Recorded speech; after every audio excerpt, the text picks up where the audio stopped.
Alrighty, everybody. It's Michael Shermer, and it's time for another episode of the Michael Shermer Show, brought to you by Skeptic Society and Skeptic Magazine. Here's our latest issue on educational reform, which our guest today has something to say about, among other things.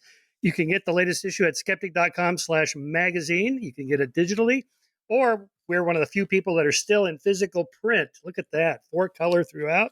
You can pick it up at fine bookstores everywhere. Or through our subscription service there. And if you want to give us a little love and support of the podcast, we are a 501c3 nonprofit science education organization, skeptic.com/donate. Okay, my guest today. If you're not Canadian, I would describe her as the most interesting person you've never heard of. I don't follow Canadian politics, so I didn't know. And Caylan, I watched your documentary film, which I'm going to introduce here in just a second. Well, I was stuck in a Dallas-Fort Worth airport for 7 hours with delayed flights. So I thought, and your publicist sent me the link, so I just watched the whole thing sitting there. Could have watched it 3 times by the time the flight got canceled at 2 a.m. Anyway, that's another story. Okay, let me give you a proper introduction here.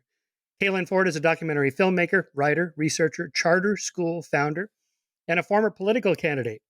She's interested in the problem of political and philosophical evil, which we'll get into here.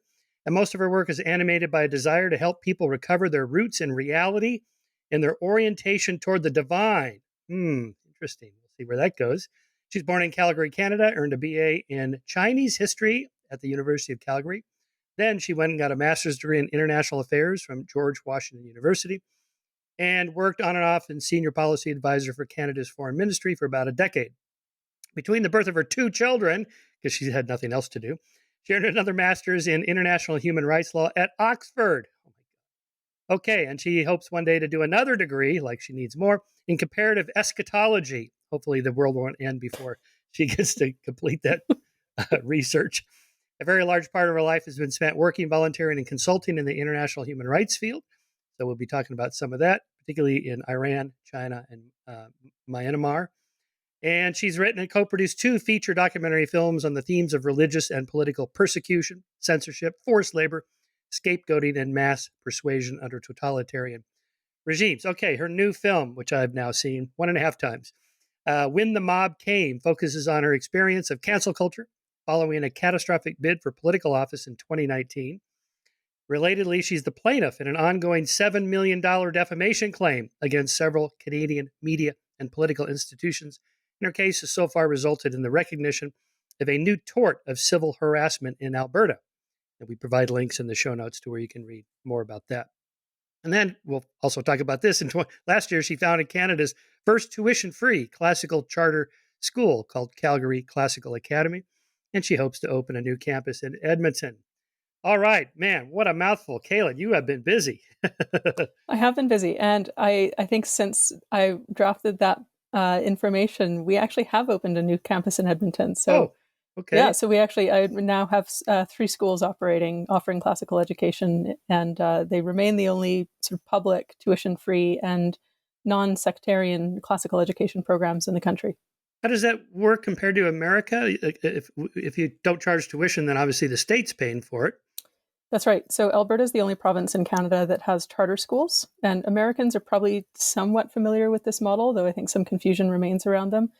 In our case, charter schools are completely publicly funded. We're not allowed to charge tuition, so we're funded at the same rate per pupil as an ordinary public school, but the difference is we're not beholden to large district school boards. We have an autonomous board of directors. We're accountable directly to the Minister of Education, and we're able to offer a program using a kind of distinctive philosophical and pedagogical approach. So in our case, we're trying to revive some more traditional approaches to education, but also a more traditional, I guess I could say, anthropology in terms of how we understand the human person and our relationship to the cosmos. Wow. Okay. In kindergarten. Yes. Yeah, I saw the little 2-minute trailer for the school. Yeah, they wear uniforms. They're studying the great books. Oh my God, I have the whole selection of the great books of the Western world that I got in the 1980s as a free introduction to. If I bought the Encyclopedia Britannica, I got the entire great book set. Is this the Mortimer Adler one? Uh-huh. Oh, that's great. Yeah, I still have them. The encyclopedias, I don't have them anymore because you don't need them anymore. It's too funny. So now, just on clarifying on that, parents are free from anywhere to come apply to your school. They don't have it's not based on your postal code or anything like that. That's right. Yeah. So we don't have geographic catchment areas. If you're able to get to the school, you can apply to the school. The only real constraint is space. So we opened our first school last August, and media refused to report on it, or just wouldn't report on it. So we really had to like drum up attention to try to get our enrollment numbers to fill one tiny elementary school. You know, like donning cowboy hats and going out to the rodeos and handing out flyers, kind of thing.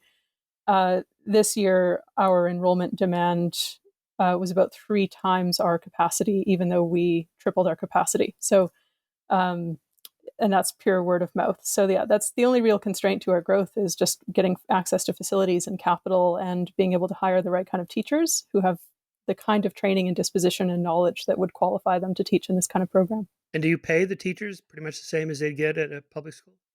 Yeah, I think this is one of the real advantages that we have over a lot of American charters. A lot of American charters are funded at a slightly lower ratio, so the teachers are, it's really a labor of love for them, as it is for our teachers, but they actually do make a living wage here. Nice. And yeah, I would imagine you could multiply this model everywhere. And I don't know what the educational system is like in Canada. In America, public schools are abysmal. And parents, love to have this kind of school choices. And teachers' unions are against this for obvious reasons. Yes. They don't feel they can compete. Well, no, that's it. I think the teachers' unions, and I don't want to paint everyone with the same brush. Obviously, like teachers as a group are not monolithic, but the Yeah. teachers' unions that purport to speak on their behalf are almost universally opposed to charter schools. The big school boards, even when they have surplus facilities, school facilities that they're not using, that taxpayers bought and funded, they would rather let them rot and become derelict than give them over to a charter school to actually use them to educate children in. So, um, and I think a large part of that reason is our teachers are not unionized. So obviously the unions are not thrilled with that. They'd like to collect as many dues as they can. But also, I think charter schools in general, and again, they're all different, but in general, charters tend to perform at a higher level than the regular public schools serving comparable student populations. So it kind of casts them in negative relief, particularly if they're complaining that the one hindrance to their performance is more funding, and then charter schools are able to outperform them with, in many cases, less funding.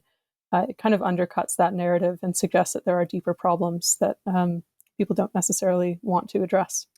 Well, you're fairly new. Is there any data, long-term data on charter schools versus public schools of student outcomes at the different benchmarks where they're supposed to be?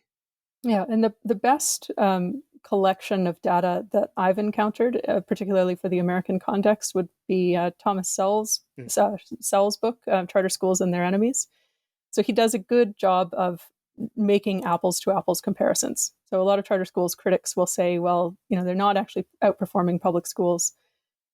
But you then have to take account of the fact that traditionally, particularly more established charter schools on the Eastern Seaboard, so in like New York, Baltimore, DC, these areas, they're almost exclusively serving really disadvantaged populations. So comparing them to statewide averages is not the comparison that you want. You want to compare apples to apples and say, in this neighborhood, you've got a charter school and a regular public school. Sometimes even in the same building, you have a regular public school and a charter school serving the same kind of student population. They're not selecting their students by academic performance. It's often lottery based, and yet they're achieving these much better results. And that's because they do things like hold high expectations for their students, right? So they're not sort of weighing them down with the bigotry of low expectations.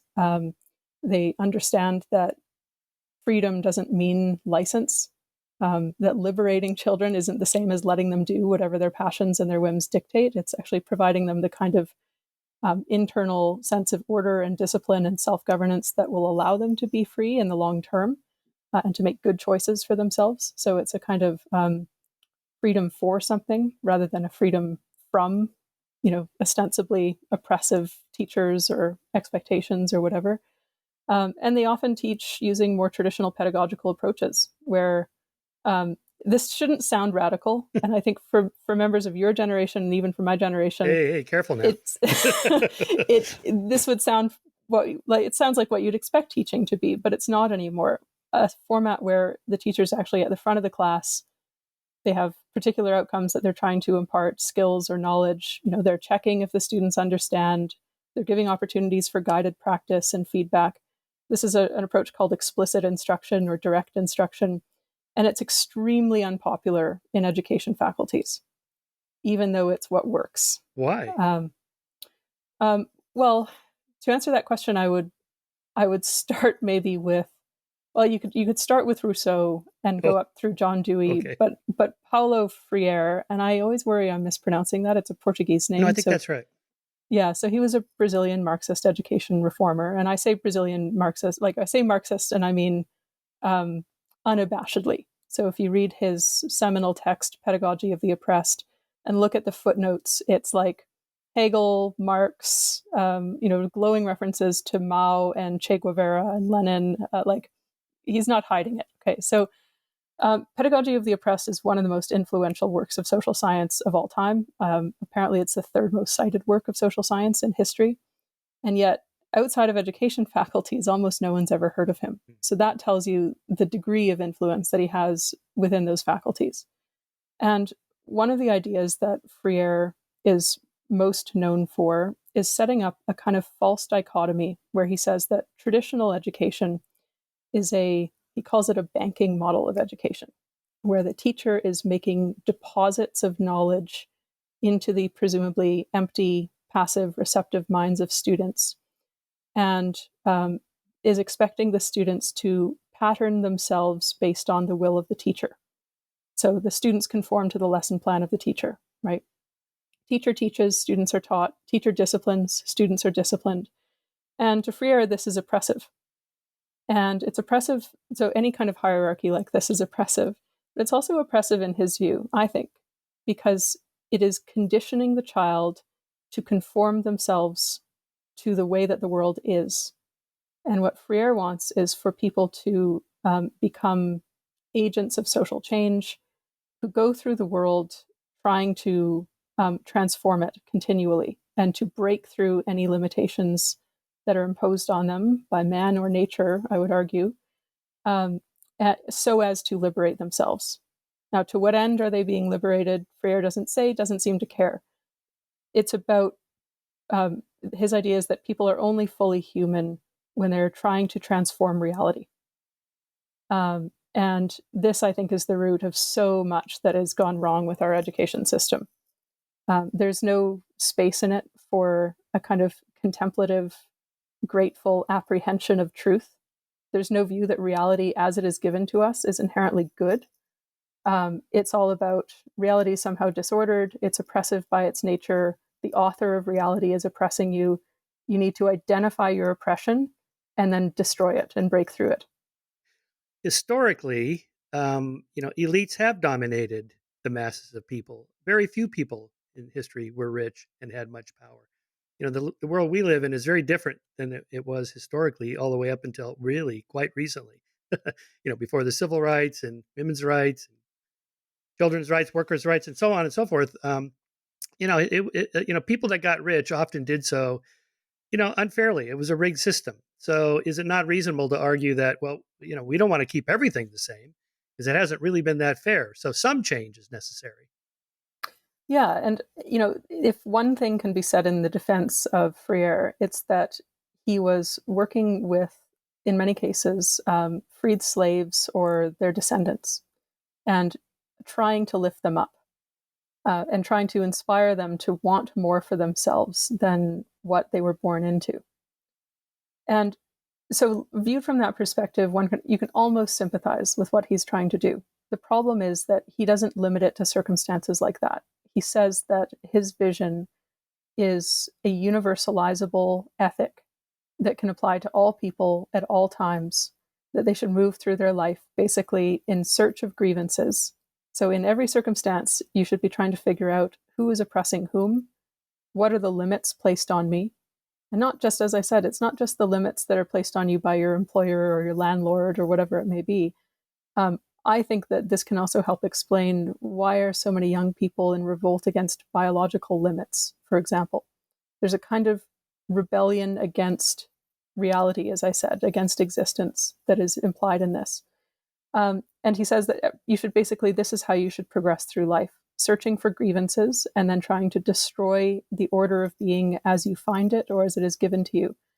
And, I've kind of been puzzling over this, that it is, in a way, it is a kind of total triumph of praxis, to use the Greek term, right? So it's about action. It's about imposing your will on the world to transform it. And there is a place for that. I mean, human beings have a creative capacity. It is one of the things that's unique about us, that we're sort of rational animals, that we're able to build things, we're able to change our environments in ways that others are not. But total pure praxis doesn't work, and it needs some kind of ground on which to rest. It needs some pattern to be ordered after. And so you need the sort of the theoria, the capacity to apprehend what's true, participate in reality, hopefully with a sense of, love toward it and gratitude, and not just resentment and envy. So I think it's in that sense that this philosophy becomes incoherent and purely destructive, is that there's no space for the sort of the more receptive, contemplative participation in being. It's all about change everything, not because you're progressing toward a particular end, really just for the sake of asserting your will. Mm. So that would be the negative aspect of change. The positive would be take someone like Elon Musk that says, you know what, we're going to do electric cars. And by the way, we're going to colonize Mars. What? Okay. But you can't do that. Yes, you can. Why not? I'm just going to tear the system down and we're going to start all over and we're going to do this. And he's doing it. That's good, right? If you want to, okay, I will refrain from commenting on what I think about the colonization of space, because I'm Okay. I'm a big skeptic. But Elon Musk, when he's making electric cars or launching shuttles into orbit. Oh, and I won't even talk about Starlink. Is that what it's called? Yeah, Starlink? Starlink. The Yeah. sort of Yeah. vandalism of the heavens. But in order to be Giving able poor to, people internet everywhere in the world. Isn't that good? is that a good thing? I don't know, man.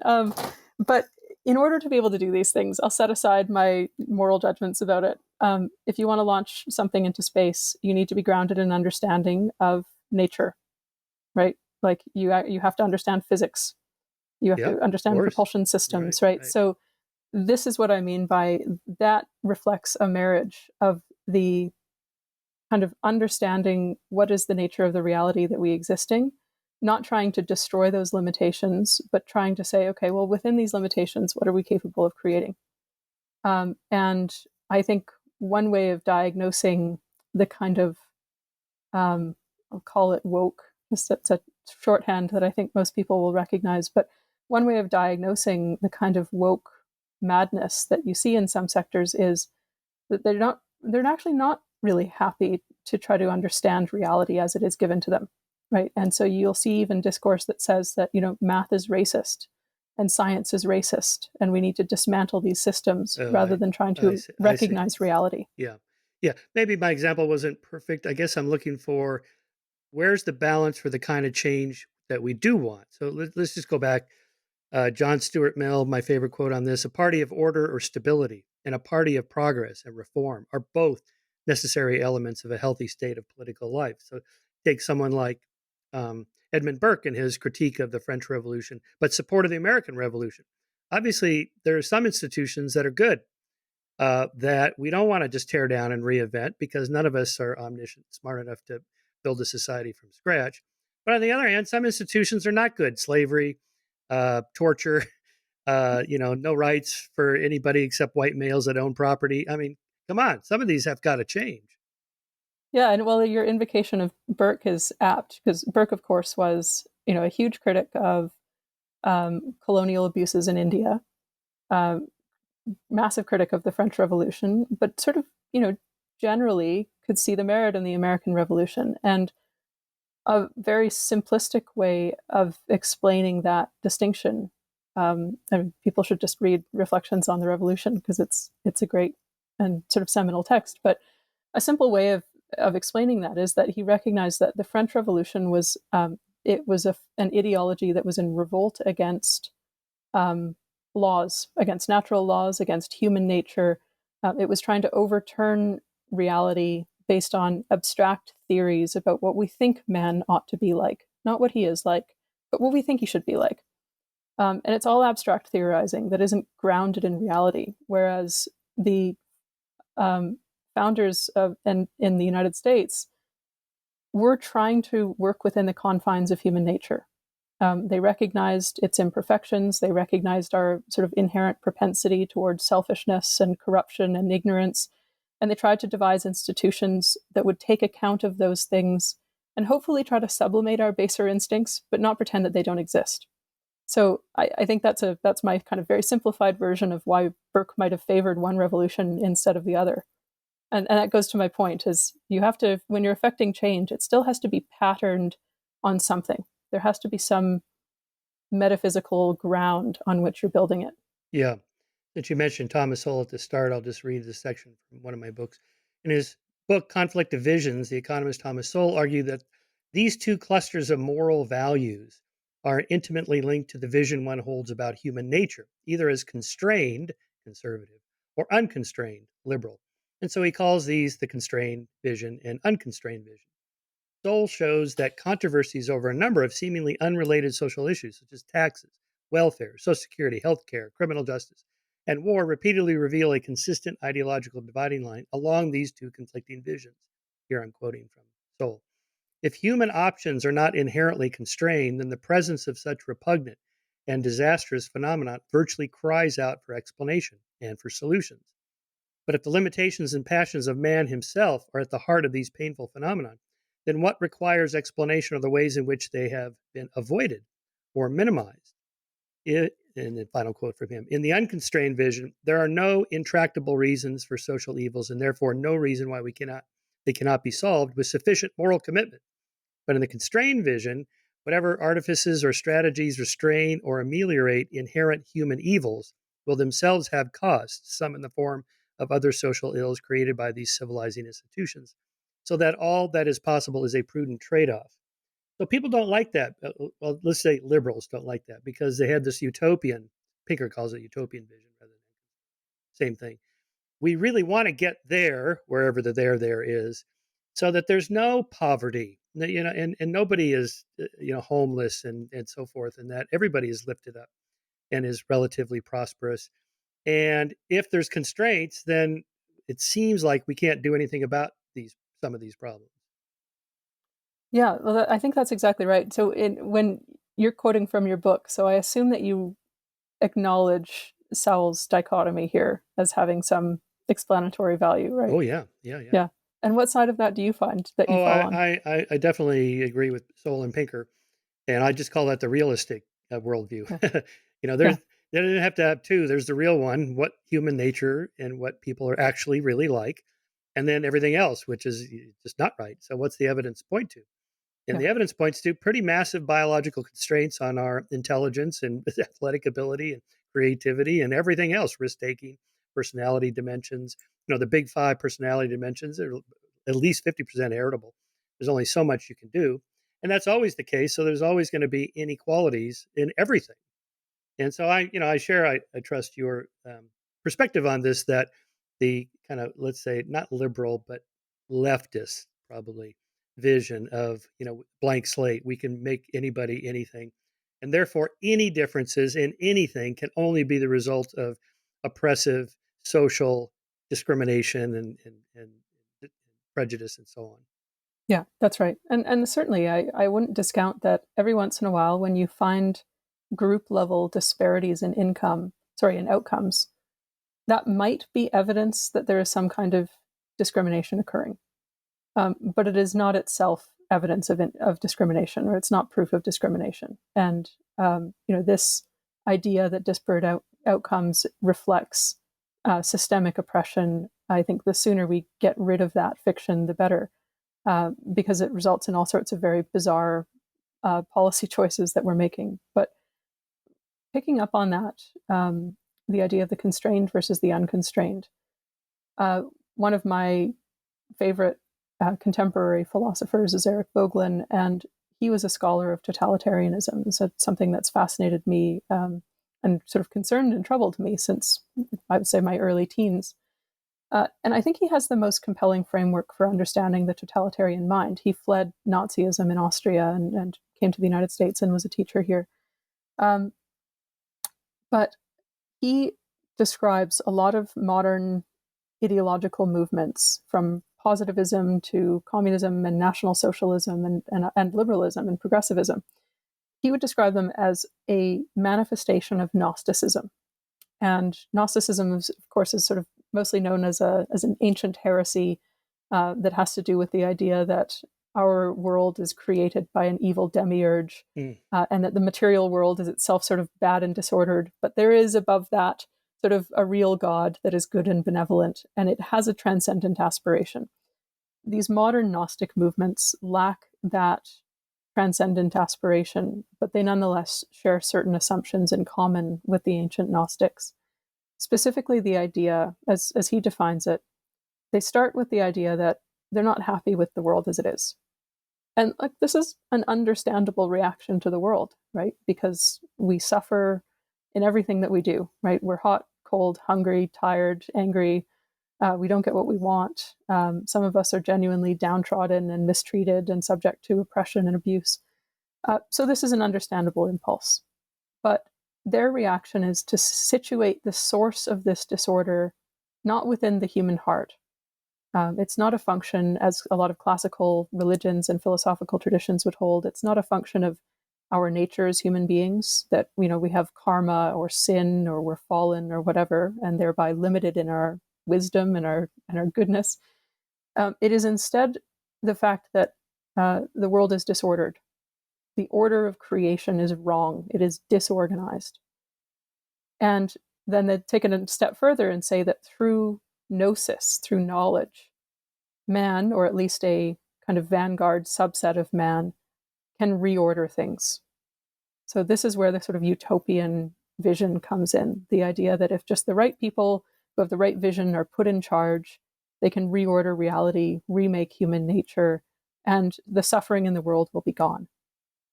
And so it's a form of salvation that is not based on, again, as a lot of traditional religions would hold, salvation is something that we achieve through grace and death or something, right? They believe that salvation is and must be in this world because there is no other world. So it has to be in the here and now. And the stakes are enormously high because the world is full of injustice when we have to fix it right now. And it has to be a social salvation. It's collective in nature. It's the whole of society has to reach this goal. Otherwise, it doesn't happen. And so, again, I think this is a distinction between maybe not all, but a lot of religious traditions would say, like, even if you're hated by the world, it's okay. You can still be saved as an individual, right? You may be oppressed and scorned and mistreated. Your salvation isn't in this world anyway. It's fine. But these kind of neo-Gnostic movements that are very much of this world, kind of immanentizing the eschaton, as it were, they require complete social cooperation. If you don't transform society, no one's saved. And so that gives them a very totalizing quality and a real intolerance toward dissenters or people who disagree with their programs for social change. And they get into this mindset of thinking, all we need to do is kind of liquidate the people who stand in our way, and then we'll have the utopia. And Wait, insofar as we don't have the utopia, it's because there's still people standing in our way. Yeah, I understand that. Just as a clarification, the Eric Voegelin's argument in his critique of totalitarianism with the Gnostics, Gnosticism is not arguing what you just said, right? Or are they? I lost the thread there. I'm kind of giving my best paraphrase of his explanation of the Gnostic mindset, and this is sort of his modern Gnostic mindset, So right? the neo-Gnostics are what lead to this utopianism that leads this to this totalitarianism. Because let me just say it in a game theory model, like there's this thing called the trolley problem, which you're familiar with. Would you divert the trolley that's about to kill the 5 people and kill the one instead? And so forth. And most people go, yeah. But would you push the guy off the bridge to stop it? Well, maybe not because I've involved or whatever. And there's variations on this. But the idea is that if you're looking at a pure utilitarian metric of what the good is, then it's always going to be okay to sacrifice the few for the many. And if it wasn't for those people over there, the anti-Marxists or the Jews or whoever that are stopping us from getting what we want. so we have to eliminate them. And so that's Eric Voegelin's argument for the rise of totalitarianism. And again, just clarification, it's Gnosticism that leads to that Yeah, and mindset? again, it's what he's terming Gnosticism, and Okay. people may quibble about the application of that label for what he's describing, but that's how he describes it. But I would have to add, there's another dimension in this train of thought. So he further writes that in order for this world remaking project to appear to make sense, in order if there is sort of a class of people who are the vanguard who can reorder reality and get it right this time, um, in order for this to seem to make sense, it requires the denial of a transcendent source of being. It requires that you don't accept that reality is given to us by something that is above us, that it is rather in our control. And you see this reflected in the writings of Marx very strongly, where, for example, Marx describes God as a product of human consciousness, not the other way around, Mm. right? So you have to deny that there's a transcendent source of being. Human consciousness and human will is somehow the first sort of, it's the first mover. I don't know how that works. And I don't think they do either. And one of the things that happens when you deny that there is a transcendent source of being, again, I'm paraphrasing Voegelin here, you're also denying that there is a transcendent moral law that human beings are subject to and that we are judged against. And if there's no law standing above you, then you do whatever you want. There's just power. There's no right and wrong. There's no just and unjust. There's no good and bad. Everything just becomes a matter of power. So what he would describe that a person enthralled to this way of thinking enters into a secondary reality.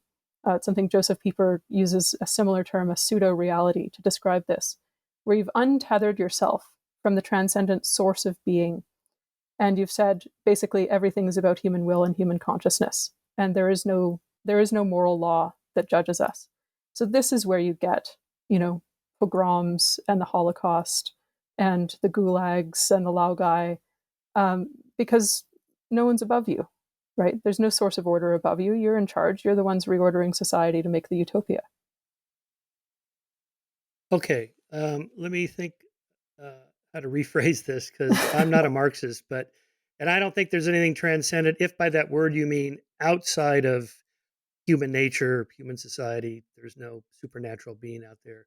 I'm an atheist.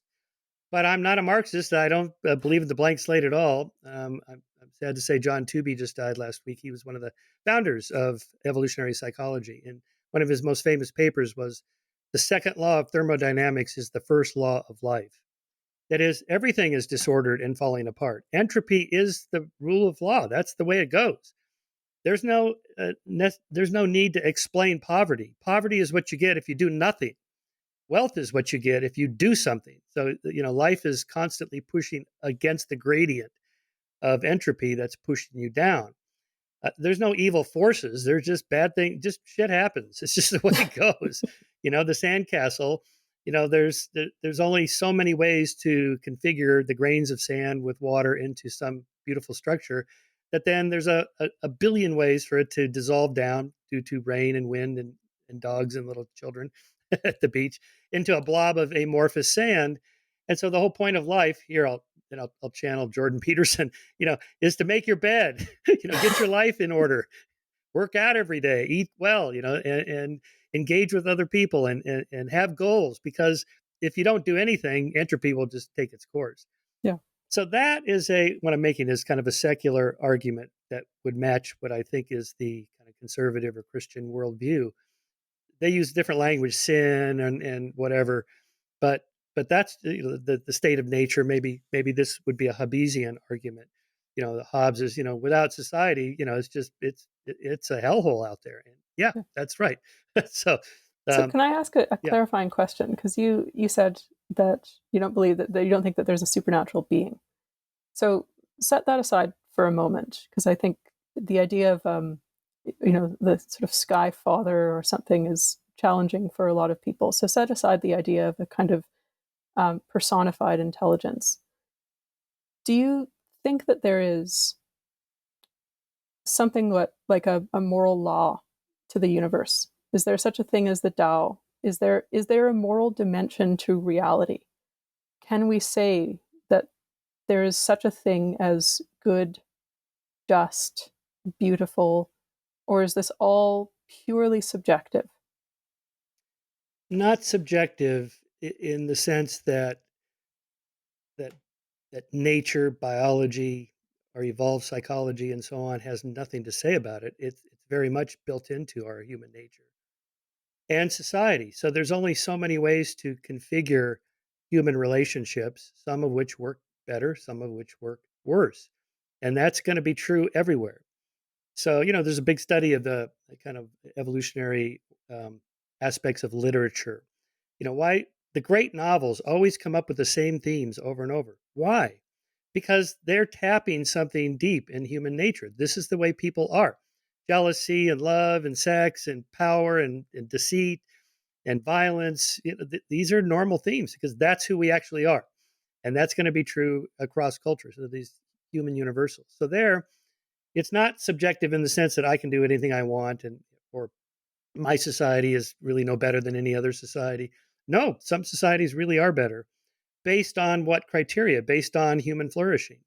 So then, it depends how far down you want to go to bedrock, but I would say the individual autonomy, flourishing, control over your body, decisions over your mind, your thoughts, your speech. It begins there. And we build from there a civil society based on, to what extent what I do helps you to flourish and me, or just me by myself and you are harmed. And then we can, make arguments from there. Now, I don't go full on utilitarianism because I don't want to sacrifice the one for the many. I don't want the healthy person in the waiting room to be sacrificed by the doctor to save five dying patients. I don't want to live in a world like that. So there are certain basic civil rights. The Bill of Rights, I think, was a good start. Doesn't matter what the tyranny of the majority cannot rule over everything, right? So, and I think a lot of that, the founding fathers, steeped as they were in Enlightenment philosophies about human nature, really more Hobbes than Rousseau, I would say, got it right for the most part about what we can allow and not allow for change. Yeah. So I'm trying to, and I asked the question because I'm curious how we can sort of establish areas where we have common ground. Because I think, if we're talking about, we want to talk about education reform, for Oh example, yeah, that's right. I right? forgot where we were. Well, there's so many different branches that we could go in, right? But if you want to talk about education reform, I think I would say that one of the great challenges that we face has been the triumph of kind of materialism and subjective sort of value subjectivism. Right? So the idea in young people, and this isn't totally new, right? You see this in like Alan Bloom, Closing of the American Mind. He's reflecting on this in the late 80s, early 90s. That if there's one thing that young people are sure of, it's that you should be non-judgmental. Right? You should not make assessments about what's good and bad, right and wrong. There's no better or worse way to live. To each their own. And this is this way of thinking, I think, is what gives rise to very totalizing, intolerant ideologies because Mm. it creates a kind of ambiguity that is untenable. If you can't agree to a common moral vocabulary at a cultural, at a societal level, your society is going to fall apart. It just won't function.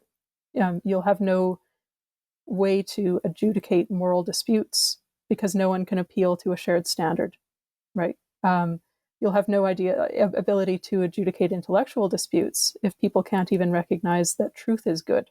And I think we're there in many ways. So that's why I'm trying to ask, like, okay, set aside the question of supernatural beings. Can we agree that there is sort of a moral dimension to reality?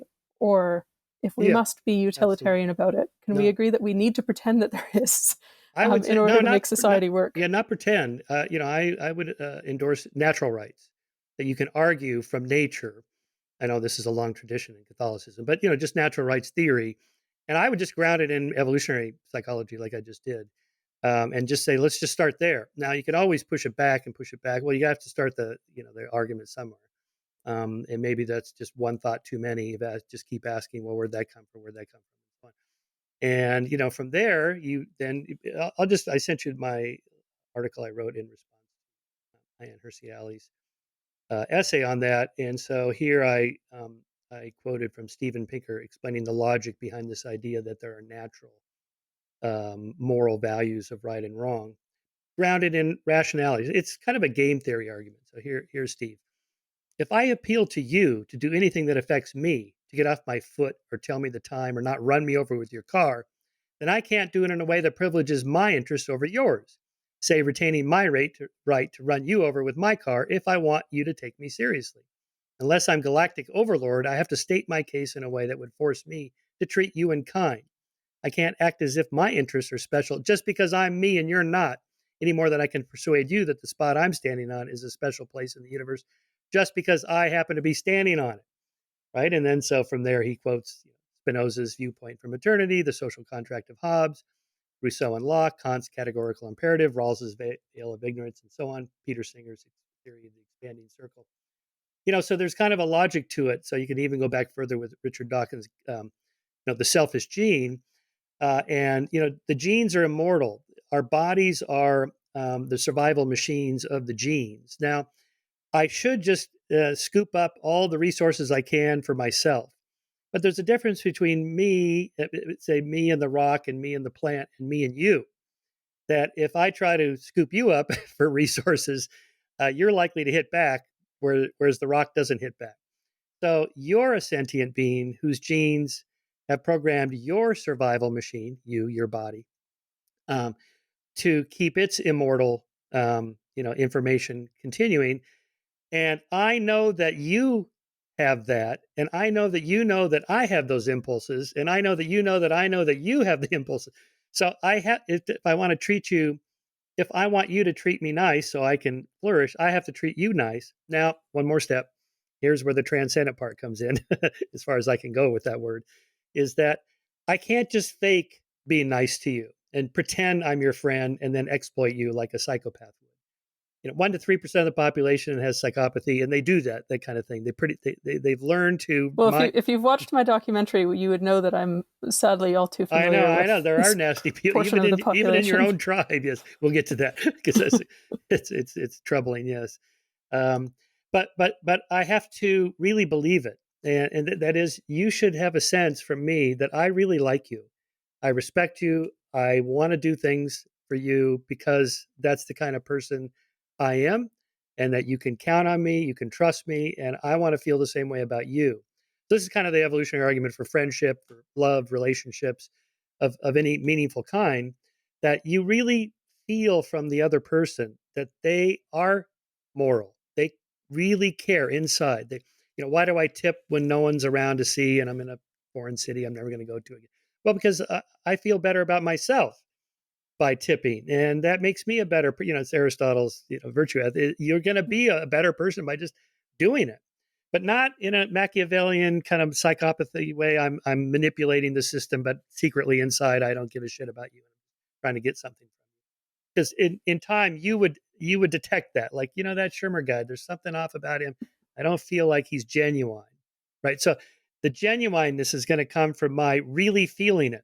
So this is one last step. Bob Triver's theory of deception is self-deception. People they can detect other people's deceptive activities and emotions unless the other person really believes it. Then they're less likely to give off cues of deceit. Right. So if I'm pretending to be a good person, but I'm just really manipulating you to get you to make an investment or whatever, you're gonna at some point have a sense that I don't trust this guy. But if I really believe it, like I really, Caylan, I got this great investment. I want you to get on it, and you sense that I'm a good person. You see where I'm going with that. I can't go any deeper than that. It's in human nature to do that. There's perfectly good game theory arguments for why that works in society, and that is how we build friendships and social circles and expanding circles, bands and tribes, chiefdoms, states, empires, and so on. But the other element is you have to have the rule of law and punishment, moralistic punishment for the free riders, because no society can get rid of 100% of the free riders and bullies and psychopaths. We can tolerate maybe again 1 to 3%, and society will function. But you got to have a system that punishes the free riders, especially that signals to everybody else, don't even think about exploiting the system. Anyway, kind of I rambling now. I want to I want to pick up on one thing that you said.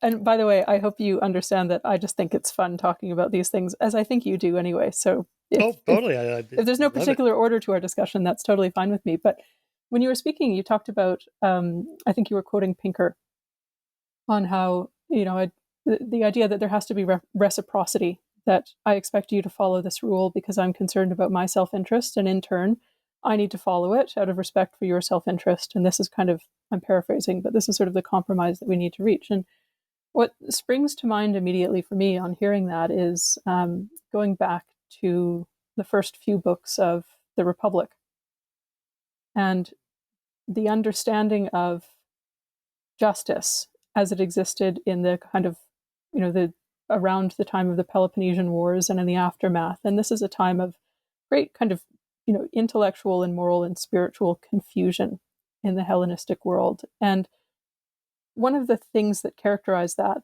Plato is sort of taking aim at is that the view of justice was, in a sense, utilitarian isn't quite the right word, but it's a similar idea. Everyone would kind of agree that justice isn't great, but it's something we all kind of begrudgingly accede to because we don't want someone else impeding on our interests. And so we agree to live by these rules.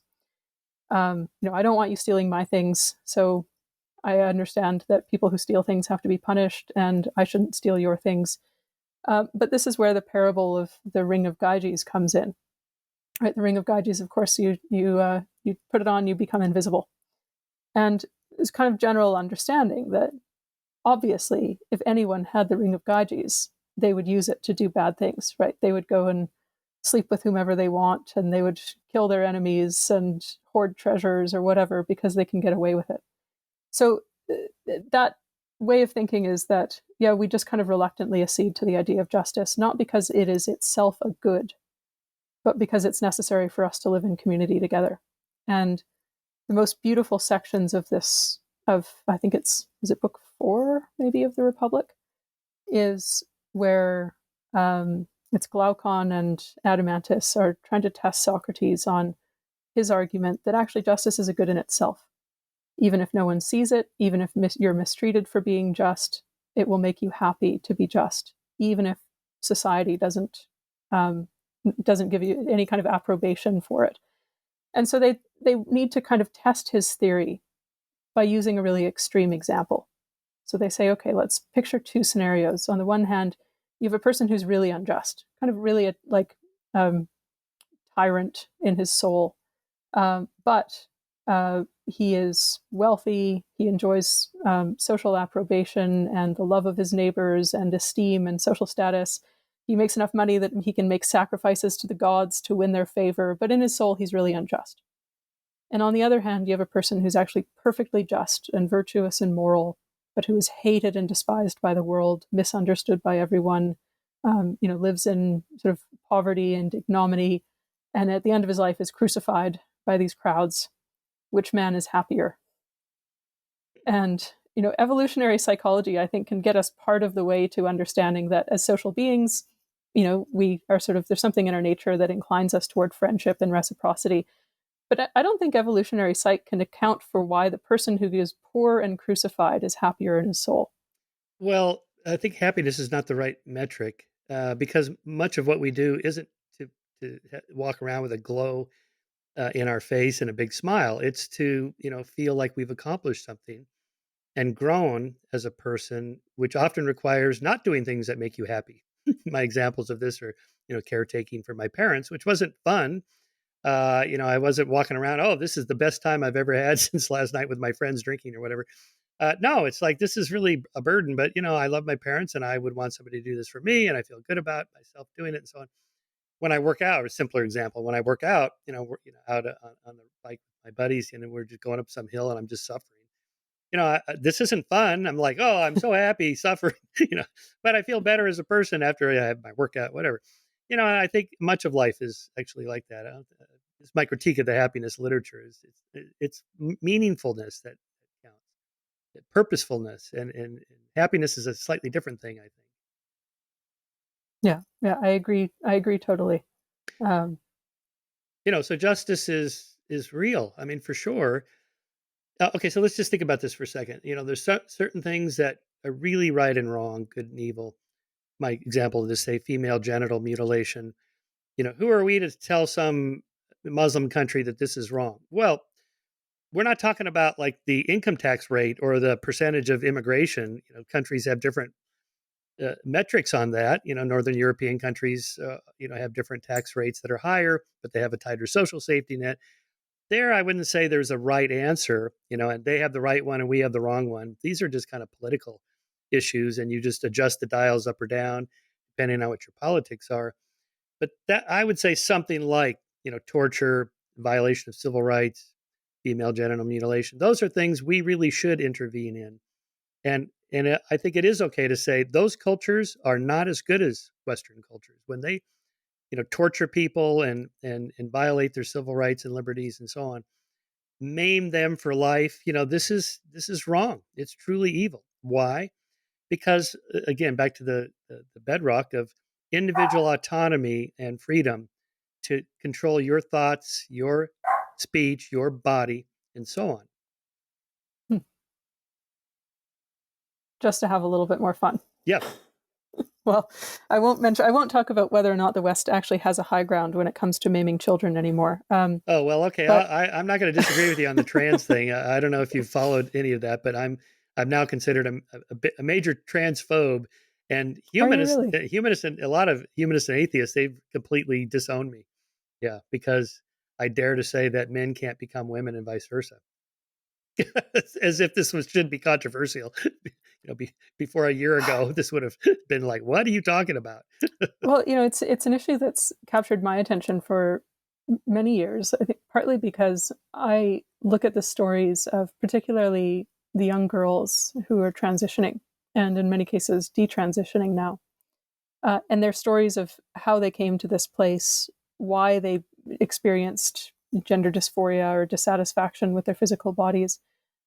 And I just see myself in so many of these girls, right? Like I think the archetype is, pubescent girls who are often somewhat precocious, who are not traditionally feminine in their interests, kind of maybe more interested in things than people, and in many cases autistic or on the autism spectrum, um, and uh, and sometimes suffering from comorbid mental health challenges, whether it's anxiety or depression or whatever, um, and experiencing, I think, that understandable sense of flungness in the world, of kind of some kind of alienation from our embodied state. And like, this is such a aspects of this are so universal, but also there's aspects of it that I see very much in myself. And I just think, gosh, if I was born 20 years later, and in a moment of acute confusion, if someone had told me that the panacea, the solution to all my problems, was that I should have just been a boy,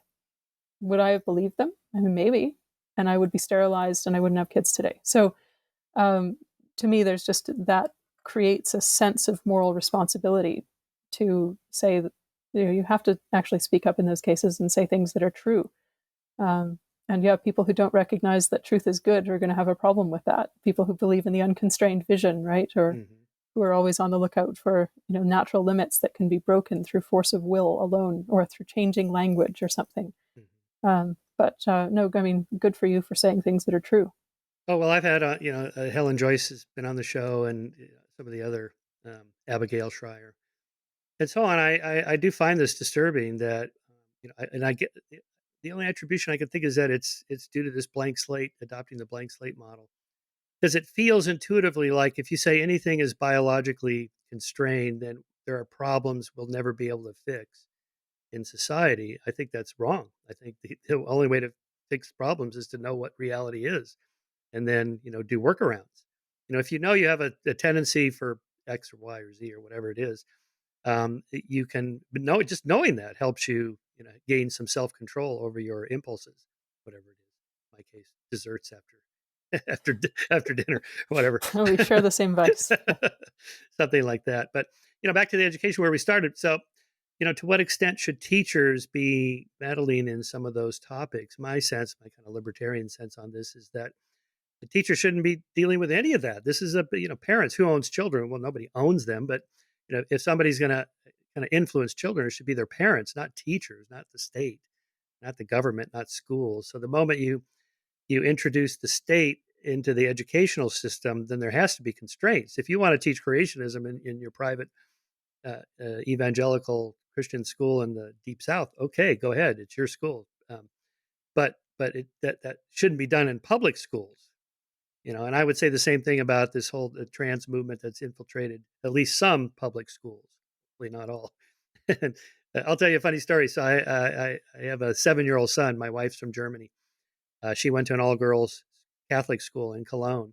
She's not Catholic anymore. She's an atheist. But we're actually really worried about the schools, not just the public schools, but even the private schools now, of the whole trans, woke, progressive, DEI, anti-racism, all that stuff. It's in all the schools. We're here in Santa Barbara. And we were actually talking the other day about maybe sending our son to a Catholic school, because at least we can talk about it, the God stuff later.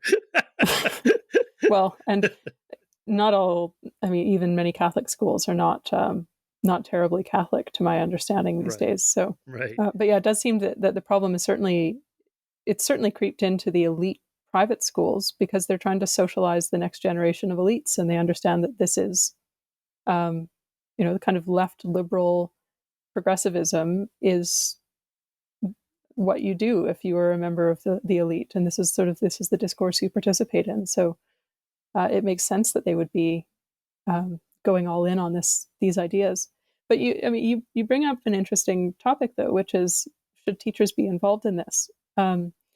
And it relates to something else I wanted to talk about this idea of autonomy, because one of the great challenges for me with the notion of autonomy as a highest good is, I think of like Rousseau's saying that man is born free, but everywhere is in chains.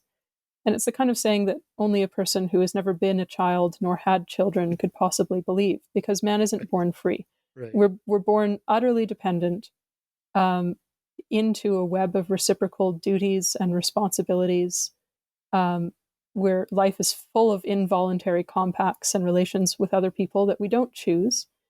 And also, we're also constrained, again, by nature itself, right? We can't just sort of fly because we want to and defy the laws of gravity any more than we can change our sex because we want to. And more than that, I think we can easily take for granted how much of our choices, which, the sort of highly rational people like to believe spring purely from their own imagination. And we take for granted how much our culture conditions and constrains even the range of thoughts and options that we could conceive of. I mean, a simple idea is that no one wakes up in the morning thinking that they're going to dress up in 15th century attire and ride a horse through the street, because we don't live in a culture where this is a really sort of feasible option, right? To give a sort of silly example, but unless you go to the Renaissance Fair, unless you go to the Renaissance Fair, but and I recognized this in myself when I was young, because I had unwittingly imbibed so many liberal presumptions and assumptions, and I thought that this is just natural, right? It was the air that I breathed and the water I swam in, because I grew up in a very secular, liberal society. And even my rebellion as a sort of early teen, in my early teens, was very much shaped by existing in a liberal culture. So my way of rebelling was to say, well, I'm going to destroy every involuntary compact. I'm going to abide by a harm principle. That's going to be my morality. So I realized in retrospect how even my rebellion was confined by my growing up in a secular liberal society that had these certain ideas about human nature and just the social order. So this is, I guess, what makes me a little skeptical of the idea of autonomy as the thing that we should be reaching toward, because human beings exist in society with each other. The culture is it is the soil in which we are planted. It's what nourishes us. It's what provides us with the sort of this unearned grace of being able to inherit the wisdom of previous generations. So I would be careful that a philosophy that's centered on autonomy risks turning people into kind of rootless, directionless monads, just sort of floating around in the cosmos, unable to orient themselves.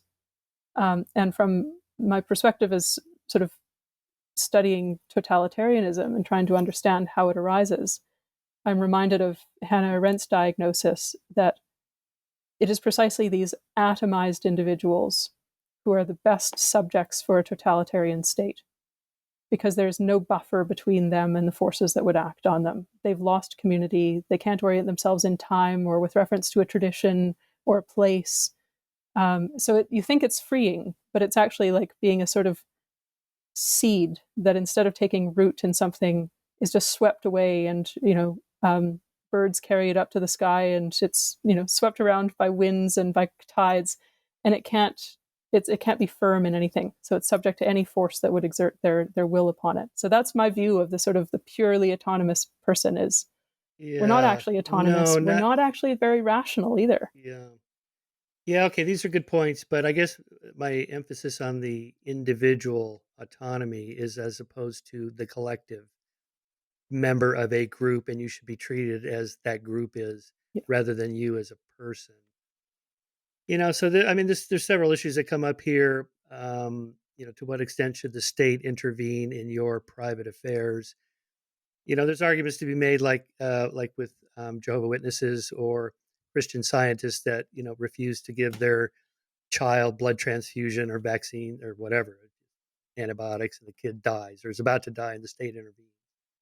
I could see the case made for that, but beyond that, something like I don't know, whatever the issue is, that parents should have the final word on this, not the government. And then I'll give you some ideas I'm kind of conflicted on, like prostitution. Why is the state in this business at all? I mean, consenting adults can do whatever they want. It's none of my business. Well, okay, but if you actually look at the practice, there's a lot of abuse that goes on of adult women. And, they should be protected. Or some of them get into it when they're teenagers, when they really are not autonomous, rational beings for various reasons having to do with poverty and abuse and drugs and so on. So I guess I could see the case made there. There's been these debates about recently of to what extent women were lied to about human sexuality, and that feminism told them you can have all the sex you want, just like a man. Yeah. Well, it turns out maybe not. And believe me, you don't want to know how men think about sex. You do not want to know. Me and my buddies been around on our bike rides. Do you think women actually know what we're like? No, they don't know. Don't tell them. So to what extent should there be kind of some constraints there? And then who should do it? And I'm conflicted about that. The abortion issue is another one. I'm pro-choice, but I get the pro-life argument, and the state's already intervening in some issues. Why not that one as well? And so there we end up with the conflicting rights, and something's got to give, as Thomas Sowell always says. There's no solutions. There's just trade-offs. Like even the trans issues. Okay, I support trans rights. If you're saying you can fire trans or whatever, but trans athletes who want to men transition into women, want to compete against women as adults. No, there's women's rights, there's trans rights. You can't have both, and I'm going to support women's rights, Yeah. and something like that. So on the topic of prostitution is what you started with, and so it seems like you're sort of grappling with why should the state be involved? And Yeah. I'd like to sort of shelve the question of the state's involvement, because most of our laws they don't take the form of positive law backed by state coercion, right? Like we also just have we have moral norms as a society. So I'll focus on that dimension. Why should society sanction or not prostitution? And what do I care? Right. So this is the argument. Well, if you don't like it, don't do it. To which I would say, well, but we live in a society, and I have to live in the society that is created by the billions of seemingly private choices of everyone else. So this is my kind of no man is an island argument. A friend of mine wrote an article for First Things about this a few years ago, and he was using a real example that in Germany, apparently, someone had put an ad on, Craigslist or equivalent, saying that they wanted someone to cannibalize them, and someone took them up on this. So this person was consensually murdered and then eaten over the course of some time.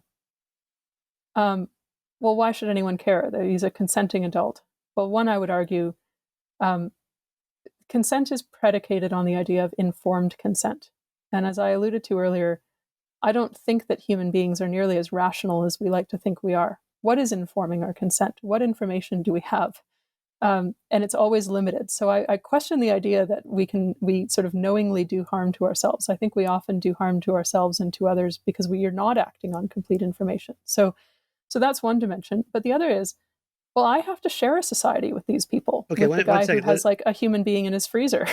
and what Yeah, if I don't want to do that? yeah. What if I don't consent to that? Right. So that's kind of where I see some of the limits of this idea of, if people consent to it, it's fine. Would an example of that be these polygamous families and those silly TV shows like Sister Wives, and they're adults and they say, "Oh yeah, I'm glad I'm married to this guy, and six of us are, or whatever. I always wanted that." But they were raised like that. They were brainwashed. They were told from age one, you're going to marry this guy along with a bunch of other girls, and they have no idea. It's like Tara Westover's book, Educated. About raised in this isolationist doomsday family. She just had no idea what the world was like. Yeah. Yeah. So what does informed consent look like in that context? And, to flip it, um, the young man who's addicted to pornography, well, he too, did he have a choice in that he was raised in a pornified culture where this was the norm, where everyone was doing it, where he might have faced social pressure or peer pressure to look at this website or whatever? So how much of his consent is informed? I mean, so this is where I have difficulty with this idea that we're actually just totally rational. All of our desires are fully our own. Well, no, they're conditioned by our culture. And so I care about the culture, and culture is, as I said, it is the sum of billions of private choices. So I have a direct stake in understanding and condemning or approving of the choices that my neighbor makes. Okay, so graffiti in the neighborhood brings it down a little bit, and then that leads to more little small cuts, and before you know it, you have a rundown neighborhood.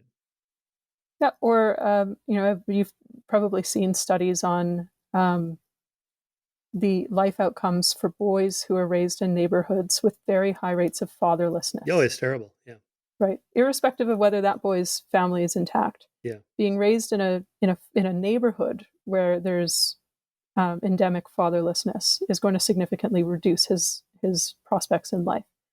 So obesity is contagious. Like all of these, it's just Cigarette we are smoking. impacted. Oh, everything is right. Yeah. Everything is social contagion. So other people's choices do impact us in tiny, imperceptible ways, but all of the time. Okay, Caylan, how far do you want to go with this? So I just had Robert Sapolsky on the show. He's got a new book out called Determined. It's like 500 pages of 1,000 things like you just described that shape us in ways you don't even know that you're being shaped. He goes all the way and says we are not making any choices at all. It's all determined. And therefore, you can't really hold people morally accountable except for in a game theory model where we want to just ramp up the punishment so they will change their determined different behavior, but they're not actually choosing anything. See, that to me that just goes too far. I think that goes too far as well. Um, are you familiar with the writings of René Girard? No, who's that? So Rene Girard. Okay. Oh, Renee. Oh, Gerard.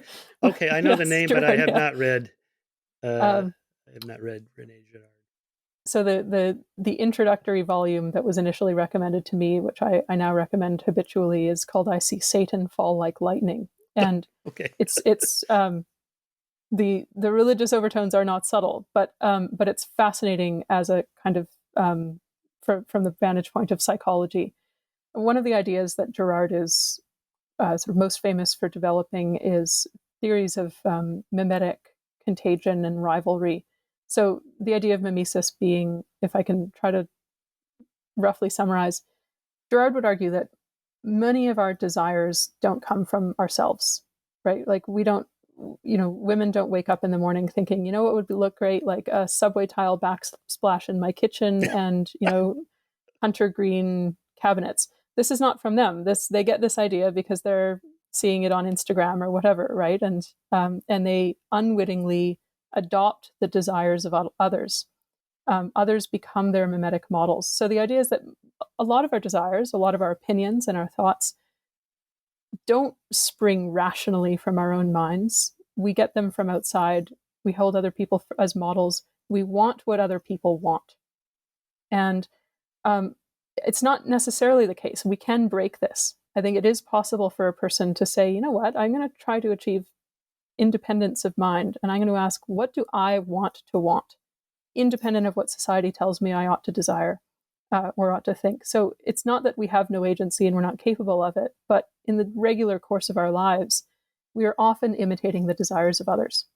One of the related ideas that he elaborates then is that if everyone is kind of in a contest of wanting the same things, you risk entering a state where you get a kind of war of all against all. And one of the ways that this can be superficially, temporarily alleviated is through a scapegoating mechanism. So the war of all against all is transmuted into a war of all against one, and you have a sort of symbolic scapegoat that you expel, and at their expense you temporarily purchase social peace, but it's a tenuous social peace. But I'm intrigued by his idea of mimetic desire, and it's something I've often, particularly in if anyone views the documentary that you had mentioned at the top of this interview, I experienced pretty catastrophic version of cancellation and social ostracism and joblessness, and it's very stressful going through the course of many years, wondering how I'm going to support my family and earn an income, and while facing kind of social exclusion. And so I would often have to ask myself, well, whom do I envy and why, really? Do I really want the things that other people want and have? Do I really want status, or do I just kind of think I do because other people have it? So I find it's a very useful way of checking myself, but it takes an effort. I think that kind of if we're guided just by inertia, we will find ourselves in a position where we are actually just imitating the desires and thoughts of others and unwittingly reflecting back whatever society tells us we ought to do. So, yeah, I think of the world instead of just being determined as self-determined. Free will volition comes from being able to control your urges. Use the pornography example. I don't know if you know the radio talk show host, Dr. Laura, but she had a caller one day. Says, I'm addicted to porn. I just can't stop watching porn. And she says, are you watching porn right now? He goes, well, no, I'm talking to you. And she goes, well, okay. And do you watch porn at work? No, I'd be fired. Okay, apparently you can not watch it. Huh. Yeah, all right. and this is back to the education thing, and where we actually started. And if you tell people you live in this oppressive society, you have no chance of succeeding. Well, where's your self-control and self-determination going to come from with that? All right, so let's go to just do your school, and then we'll talk about your film. How do you teach kids these values that we've been discussing? Well, for one, I would say there's no such thing as a value-neutral education, right? Oh, okay. And right. I think this is a mistake that sometimes I find people on the sort of the classical liberal, libertarian, conservative right will sometimes say that education should be neutral or should be focused on preparing people for jobs. And what I think they're getting at when they say that is that they want to get all this ideology out of schools, and they think the way to do it is to try to strip education of any normative content. What they don't know is that when you're saying education should just be about job preparedness, there are normative assumptions baked into that. You can't escape it, right? You're making certain value judgments about what the good life is and what people should aspire to. So I think we have to accept that there's no getting rid of normative values. The question is just, well, which ones? And so our philosophy, I talked about how I think we're reflecting a more traditional anthropology is the word I used. Or I think a more traditional view of how man relates to the cosmos. So I talked about Paulo Freire's view of the world and how man should relate to reality, which is sort of in a struggle, trying to transform and change it always with no particular end in mind. Just, it's about social change. And I think the more classical view is that actually the reality as it is given to us is good. It's beautiful. Truth is good. So the order of being is actually good. And we should endeavor to apprehend what is true and to attune our souls to it. And, where we create based on the pattern in which we are made, and that will be good too. So I think that classical education, in my view, starts with this view of the human person and how we relate to the rest of reality. But it starts with the proposition that truth is good, that it's real, and that while we can never fully grasp it, it is nonetheless apprehensible through human reason to some extent, and we should try. It's a worthwhile endeavor to try to apprehend what's real. So I think this sort of difference permeates everything we do. So in our approach to the sciences, it really is about look, the natural sciences are something it's awe-inspiring. It's something to approach with a real spirit of curiosity, of philosophical wonder. It's really cool. It reveals the patterns and the order and the harmony of the cosmos, and that's a really interesting thing.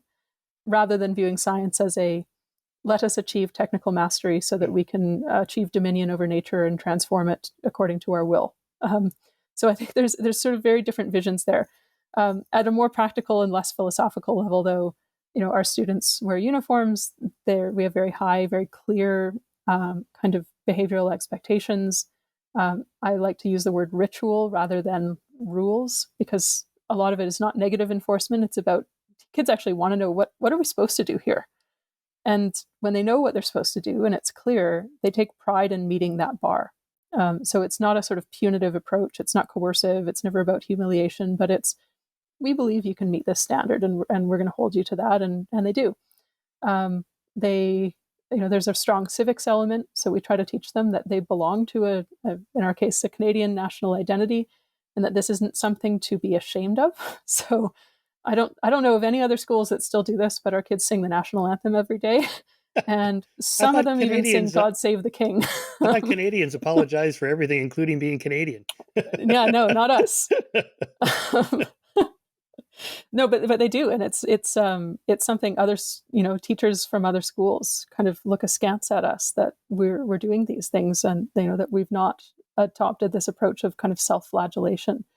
Have you heard of land acknowledgements? You must have. Yeah, of course. Yes. So I'm also critical of that because, are you going to give it back? Well, no. It's like, then what's the point?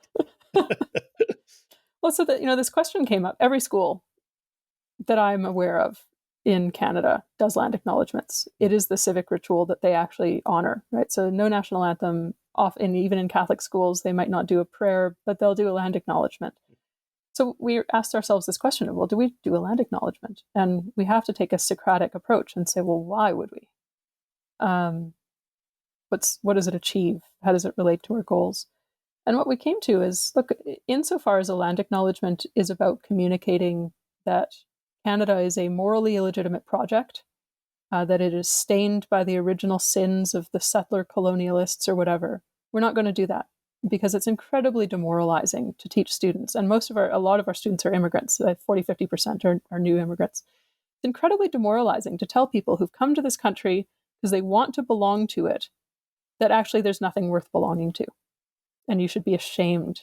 And this is a bad place. It's a terrible thing to tell kids. But if the land acknowledgement is about saying, actually, we recognize that we're grateful for the land that we inhabit. We think it's a wonderful place. We're happy to share it with others, and that we recognize that we belong to an intergenerational compact. We owe debts of gratitude to those who came before us and settled this land and built on it. We have a duty to the future to preserve it intact and leave behind, as Burke would say, a habitation instead of a ruin. Well, then sure, we can do that. So I think these types of questions informs everything that we do and how we teach. But it's great fun, and it's cool seeing how much kids love learning actual things. Yes. So my second grader last year, she comes home and she wants to talk about the Punic Wars. What? Which Really? is just, I love it. Yeah. Oh my God. Yeah. I was just listening to Gordon Lightfoot's song, the Canadian Railroad Trilogy song the other day. Is one of my favorites. That's probably politically incorrect now. As most things are. Yes. So your kids go to your schools, or they go to other charter schools? Yeah. So I have two kids who go to the and did you create one of the these schools yeah. out of personal motivation? Like, I got to do something for my own kids? In part? There was a few motivations. I mean, one was that I have a 5 and an 8-year-old now, and I wasn't really satisfied with the educational options that were available to them, and homeschooling isn't really feasible because I need to support my family somehow. So what do? Well, you build an economy of scale. But it's also, prior to starting these schools, again, I've alluded to my background a little bit. A lot of my background was in the context of dealing with kind of atrocities committed under communism, including specifically the Chinese Communist Party. So I've spent many, many years working with refugees and asylum seekers and doing research on the human rights situation in China and trying to understand how do people allow this kind of evil to take hold in their societies, and how can we recognize its incipient forms in our own society and in our own hearts and insulate ourselves against it. And it was with alarm when, about a decade ago, I started noticing that these things that I'd always thought of as totalitarian forms of control were kind of showing up in our own society, albeit not in the kind of top-down state coercion sense, but almost as a ground-up thing that was happening. And it was, started becoming very apparent in the universities and on campuses, for example, where they'd abandoned their commitment to seeking truth and were more committed to a particular program of social change, and punishing dissenters or people who kind of seemed to get in the way of that. So thinking about that's kind of how I ended up deciding to run for political office. Because I thought, if there's, culture is largely downstream of politics, but not completely. And actually, politics does still have some levers of influence over how the culture progresses. And nowhere is that more true than in the realm of education. So my aspiration in running for office was to try to have some impact on the education system, to make sure that young people grow up with a capacity for intellectual discernment and roots in reality that would allow them to not be these kind of ideal subjects for totalitarian states, as Hannah Arendt identified them. It didn't work out. So my political run failed. And so I had to try to do in microcosm what I had aspired to do on a bigger scale. Yeah. Okay. So your film, When the Mob Came, it goes through all that. So, and I highly recommend it. We'll put a link to it. People should watch it. It's really upsetting to watch. What can you just walk us through? What political parties are there? And you joined the conservative one. How does it model match on with the map onto the American system? And what party? I mean, what were you running for? So education in Canada is, fortunately, have no federal Department of Education, so it's purely a provincial matter. And we don't have bicameral legislatures at the provincial level, so it's just one one legislature, and I was running to be a representative there, and I was running for the Conservative Party. And the main opposing party it's a Democratic Socialist Party, right? So quite far to the left. And they had, through a series of bizarre circumstances, they had gotten elected in Alberta, which is the most conservative province in the country, for 4 years, but they were very clearly on their way out. So the Conservatives would almost certainly form the next government. And I had been, I was interested in running for office, and then I was kind of recruited to run as well, and was considered, I don't like this term myself, but I was sort of considered like a star candidate. Cut against the image of conservatives as old white men type of thing, right? I'm sort of a reactionary hippie, environmentalist, human rights person, and filmmaker, right? So I think they liked the image, but I was running against the justice minister for the opposing party in what they had thought was a very safe seat, and turned out it was not a very safe seat for them. So a month before the election, it's kind of like a Media Matters, I think, is your equivalent in the US, but even more incestuously related to a political party. So basically this kind of quasi-news outlet that was affiliated with the opposing political party published an article a month before the election claiming that in a private conversation, I had sympathized with white supremacist terrorists. They didn't produce this conversation, so no one could scrutinize it. They produced excerpts that they edited and did not tell people that they edited, and then sort of framed them in a totally different context than was the original context. And I couldn't defend myself because I didn't have those messages. I now do as part of my litigation, which is great. Um, but I couldn't defend myself. I literally couldn't confirm or deny whether I had used these words, how they had changed these quotations, what the original context was. And in any case, media at that time would not have been receptive to sort of a long, open-ended conversation about, what are my actual views on de-radicalization and effective counterterrorism, which is what I was actually talking about. So that resulted in within 4 hours, my candidacy was terminated. I was, abandoned by my political party, by many of my friends. The next morning, I woke up and it's a national news story, and it remained a national news story for weeks, like multiple front pages of the newspapers. CBC's the national flagship program, basically saying that I was like a closeted white supremacist terrorist sympathizer. Did anybody in your own party, that first phone call you got, did they say, what did you actually say? Or what's the truth? Yeah, well, as I recall it, the question was, well, do you have the record of these conversations? Can we show what you actually said? Can we show how they've, manipulated this? I said, no, I deleted the records of those conversations a year before. So I had no defense.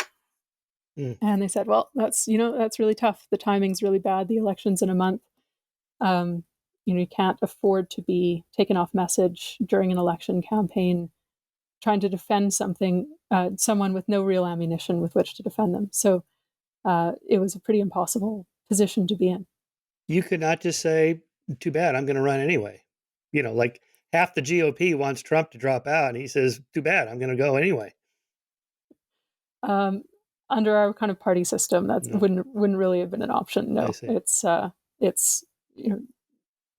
was basically given a choice that I could jump or I would be pushed out. Wow. Okay. So what's the truth? Since we've been talking about truth, what was the conversation about, counterterrorism or whatever, and how did somebody get white supremacy out of that? Well, the timing that this article was published was, I think, very kind of cynically calculated to exploit people's emotions.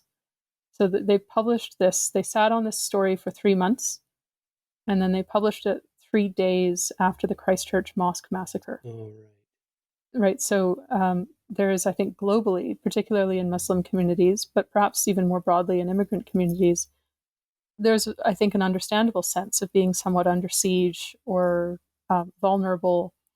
And I think my political opponents, as I said, I think very cynically exploited that and tried to rub salt in the wound and exacerbate that feeling by telling them, this prominent political candidate secretly hates you, which is just, I think, an incredibly cruel thing to do. And I think reveals the hypocrisy of people who claim to care for victims, but then tell them falsely that you are hated and oppressed.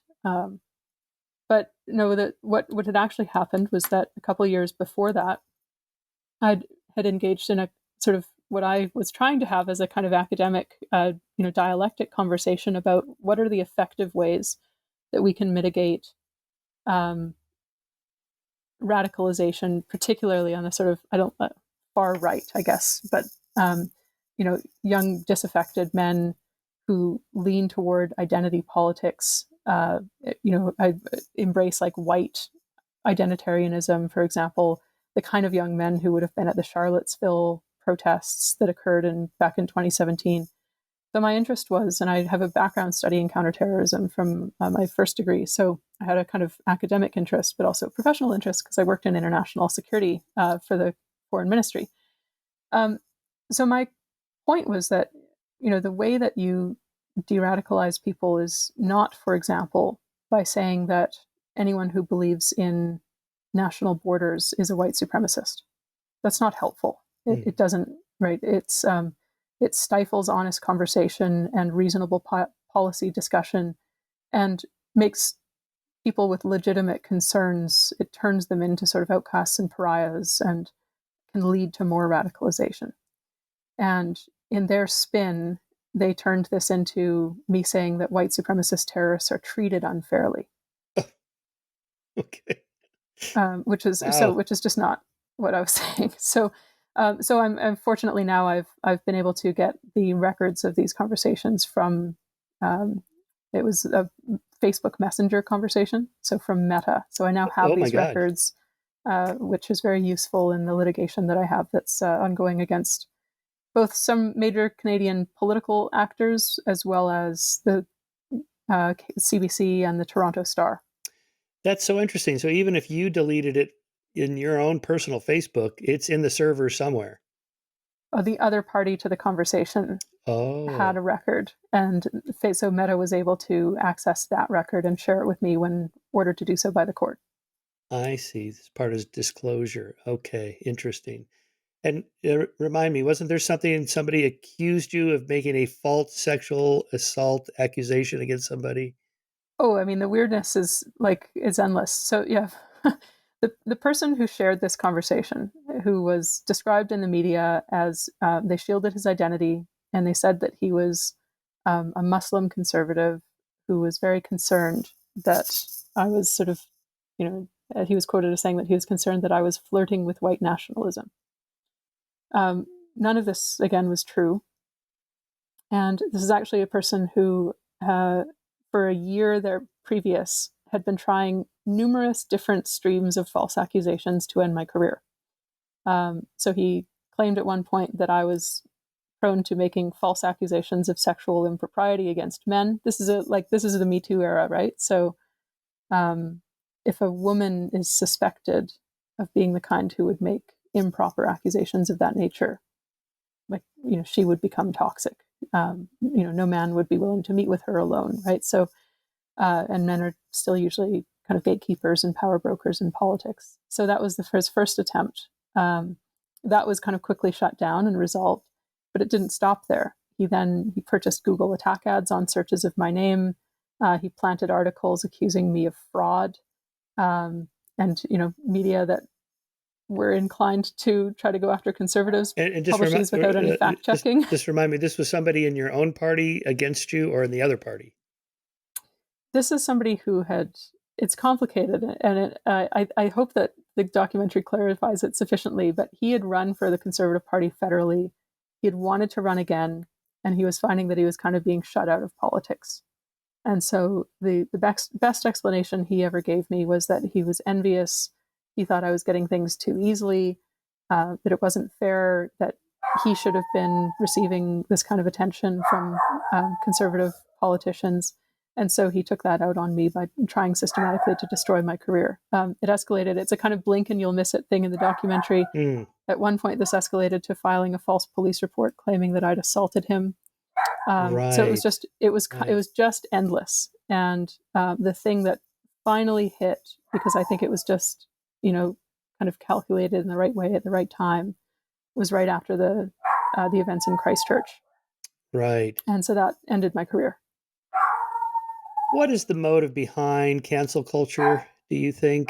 To what extent it's just mob behavior that has always been there, like witch crazes and so on? People don't actually care about the truth. They just are signaling to their fellow mobsters, we got to go after this person just because whatever their moralistic impulses overriding their rationality and they don't care what's actually true. Or do they actually come to believe that the things that are said in your case about you?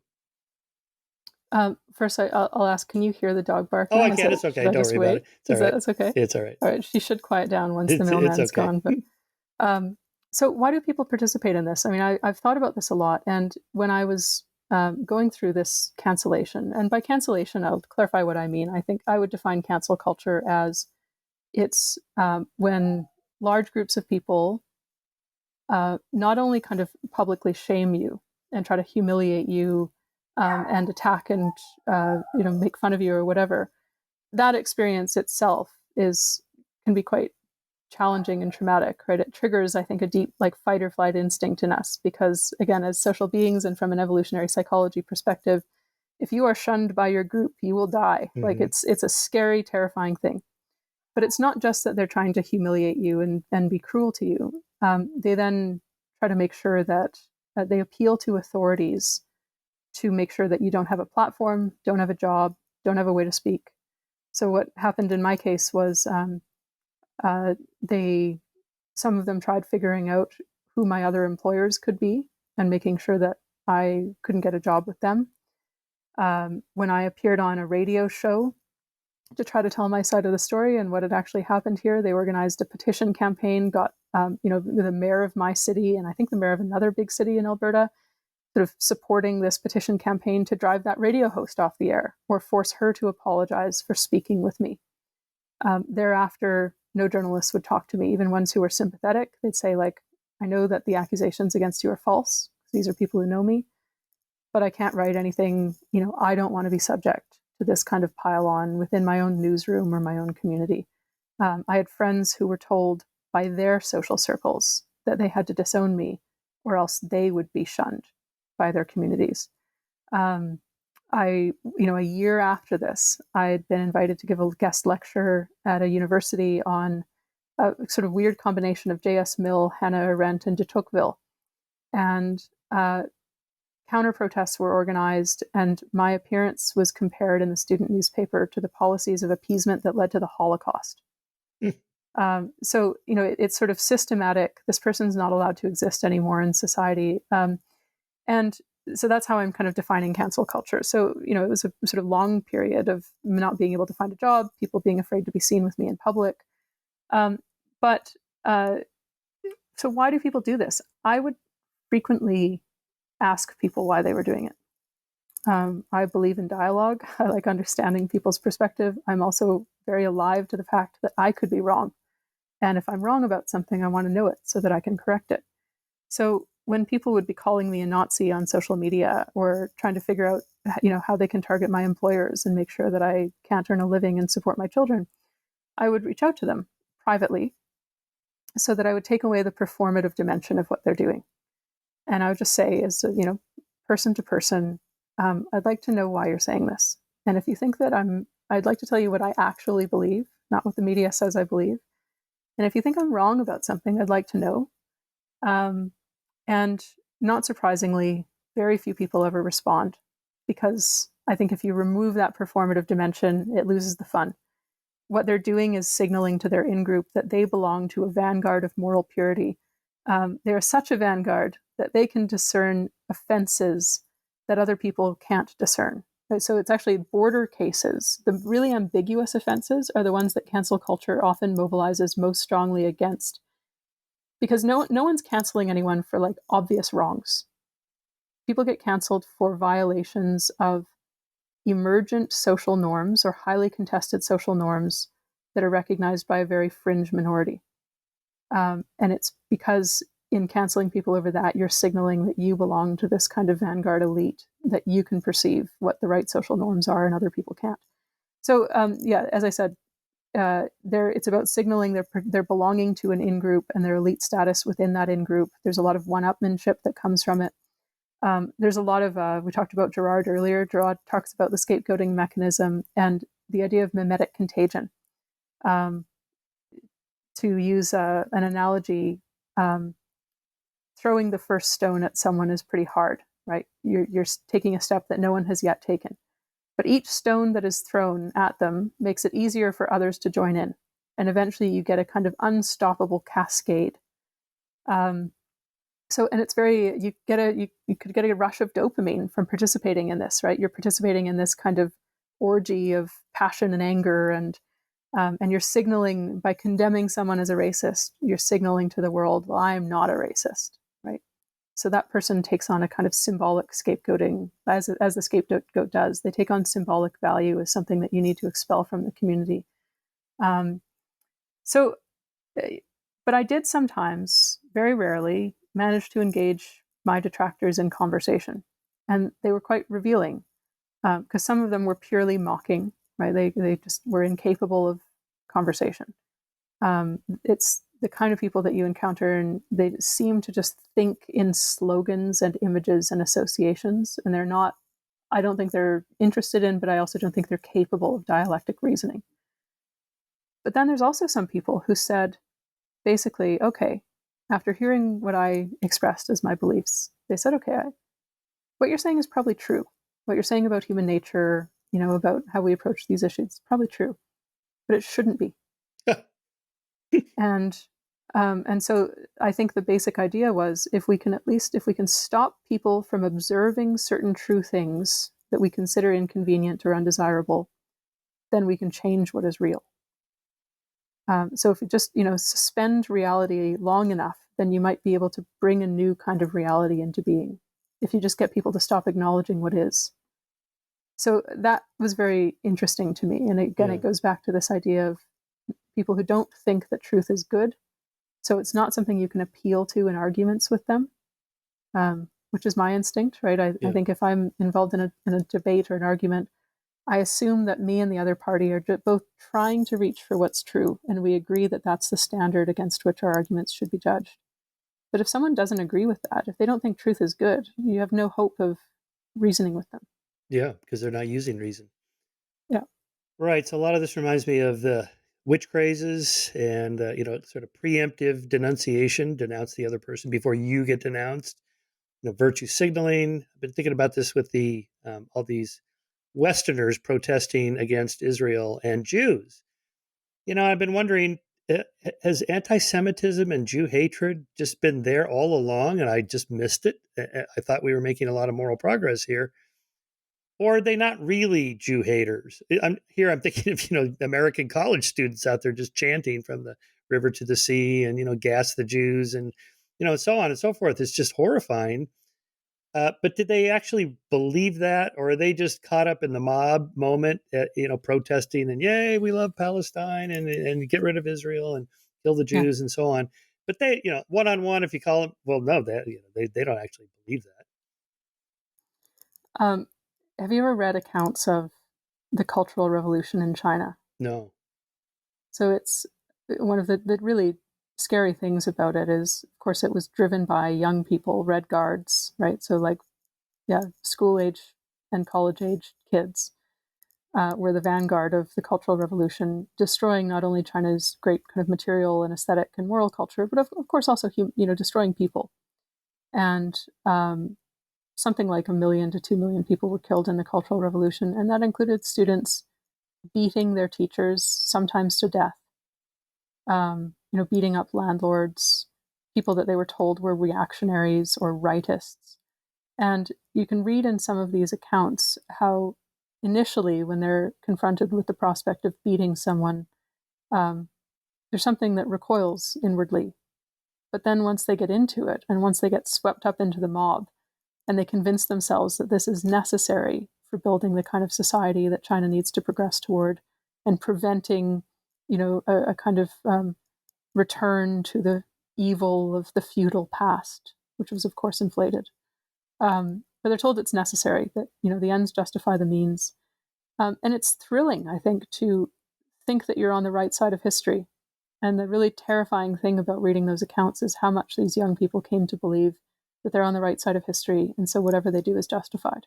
Mm. And it doesn't require any of the hard inner work of actually searching your own soul and holding yourself out in the tribunal, of your own heart, and like pursuing moral rectitude inwardly, because you can just pursue it outwardly by purging bad elements, the people who stand on the wrong side of the line. Right. So even if you're just going along with the mob now, human psychology tells us that you may come to actually believe these anti-Semitic things in this example. Yeah, and look, it imparts your life with great. We talked about meaning earlier. It gives your life a lot of meaning if you convince yourself that you are fighting the cause, that you're fighting evil. And the evil doesn't exist in your own heart, right? There's that great line from Yeah. Solzhenitsyn Yeah. that is a rebuke against this way of thinking that says that evil, the dividing line isn't between, political parties, nor between, it's not between nations or races or any of that. It runs right through the human heart and every human heart. And but it's really thrilling to think that, no, I don't have to work on myself. I just have to be on the right side of that line, denouncing the evil people, and your life is thereby imbued with grandiose meaning. And because of that, you actually need that person to be evil. This is Mhm. another one of the kind of strange things I found through my own experience trying to talk with people who were sort of participating in these public shaming campaigns against me, is they wanted me to be a monster. They didn't want to see evidence that I wasn't, because me being a monster meant that they are good because they oppose me. Right. There's this concept in social psychology called pluralistic ignorance, or the spiral of silence, where everybody thinks everybody else thinks something is true when in fact they don't. The binge drinking on college campuses was the first experiment Right. on this. Or privately, most college students go, "No, I don't like binge drinking, but everybody else likes it, so I just got to do it." If they could all just talk and go, "Well, no, none of us likes this," okay, then something like that. Yeah. So to what extent are totalitarian regimes supported like that, where particularly if you don't have a free press and you lock up people that are dissenters, then Yeah. people can't find out about that.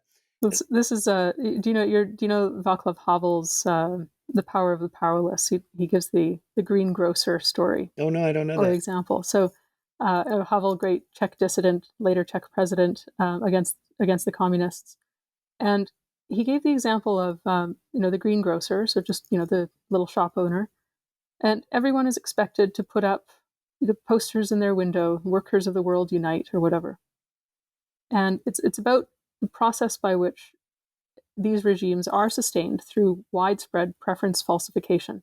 Mm. You see everyone else doing it, everyone puts up the posters, no one speaks out. So you think, well, you better do it too. And then you justify it to yourself. And you're like, well, why shouldn't the workers of the world unite? What's wrong with that anyway? But through that process, you assent to your own demoralization. And I think cancel culture operates through preference falsification because the one of the very curious things that I found, again, trying to use the experience as a kind of intellectualizing it a little bit. It's a useful coping mechanism. The pyre can be a pretty interesting vantage point for understanding human psychology. So, but I found the public performances of kind of hatred and anger and denunciation against me was a total inverse of the private response. Privately, people would there was no abundance of private courage that I saw. Like privately, people are like, "This is awful. What's happened to you?" And I'm so sorry that I can't hire you. And I'm, what a shame. Uh, and I would just think to myself, it's like, you are the one. You're in the majority. Yeah, All you need to do is use a cowards. bit of, if Right. you have some social capital, use a bit of social capital and just say what's true, and you'll find that other people then feel that they have permission to do the same.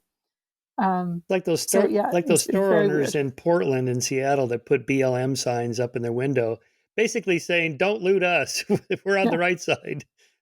yeah, But your argument yeah, is totally. that by doing that, you are assenting to this preference falsification Yeah, system. And in the long run, that's not good for anybody. yeah. I hate to invoke Marx here, but if only people sort of developed a class consciousness or something, right? If you realize that actually most people are on the side of sanity here. Those videos of North Korean people sobbing after Kim Il Sung died, and they're just sobbing and sobbing hysterically for weeks. It's like, does anybody actually believe they believe this? And is it one of these things where they're faking, the regime knows they're faking, and they know the regime knows they're faking, and everybody just goes along with it because what else are you going to do? Yeah. Did you ever read what was her name? She was an LA Times correspondent who wrote Nothing to Envy, and it's an interesting account of life in North Korea. And she did it by interviewing refugees who had come from, for the most part, the same area. So she was able to kind of piece together a bit of a picture of what this area was like. And this is one of the times reading this that it struck me how much we're already in this state, because she described one of her interviewees how when they were going about their life, sometimes like a niggling thought would cross their mind, just that little piece of dissonance of like, somehow what the regime is saying doesn't accord with my own experience, or is this really true? But as soon as they could feel the thought in themselves, they would shut it down, because they knew that no good could come of entertaining this thought or of asking this question even inwardly. And I realized when I read that how much we do that here, how much there are certain orthodoxies, often very new orthodoxies, right? These are not sort of time-tested taboos that we've inherited. These are often very, very new orthodoxies, but we just know if the thought crosses your mind to challenge these, you should probably just shut it down. Nothing good is going to come of it. But yeah, I got off track a little bit because you were talking about young people sort of celebrating Hamas on October 7th and in the aftermath. And nothing original in this insight, but one of the things that I think that's attributable to is if you're going through the world always trying to figure out who is oppressing whom, and you've been given this very simplistic rubric for identifying who is oppressor and oppressed, well then you'll start to view the Jewish population as the ultimate oppressor, and of course it will never cross your mind that they could actually be the victims.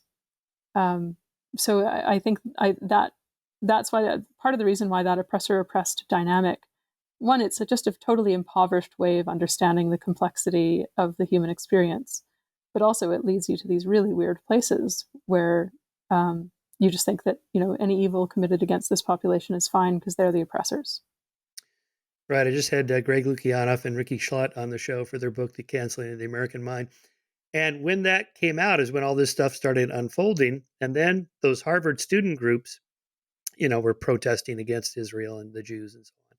And they all signed a statement about, condemning Israel and so forth. And then a number of conservatives, like on Fox News, Megyn Kelly, and others said, let's publish the names of all these students. Oh, this was driven by one of the major Wall Street trading houses, and I think another law firm or something. Do not hire these students because we know that you're a bunch of Jew-hating anti-Semites, and we don't want people like that working in our company. And they got a list. And Greg made the point, like, wait a minute, this is a little bit of cancel culture here. And, I agree, this is kind of infuriating that they're, expressing so much anti-Semitism. But anyway, what do you think about that? Well, I was wondering about that to myself. And one idea, and I'll run it past you and see if this rings true, is part of how I define cancel culture, as I said, is it's not about enforcing existing social norms. Usually, like there are rare instances where someone makes an argument for pedophilia and is canceled. And that would be an example of, I think, sort of long-standing existing moral norms being enforced. But look, every human society uses the threat of stigma and social sanction to enforce certain boundaries of what we consider to be acceptable thoughts, ideas, speech, etc. That's not unusual. That's not inherently bad. So that's why I said it's a question of, well, what norms? And the norms that cancel culture usually is about enforcing is it's trying to shut down, in many cases, good faith attempts to ascertain what's true. It's trying to shut down sort of scientific inquiry in some cases.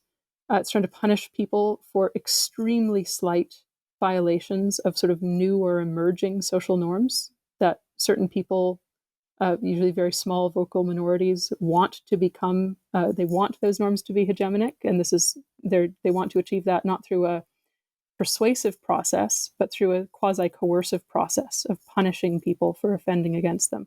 They don't actually want to persuade you why these are good. They just want to punish you for violating them. So if you think about cancel culture as including that definition, then is it the same thing when a person celebrates, a massacre of 1,400 civilians?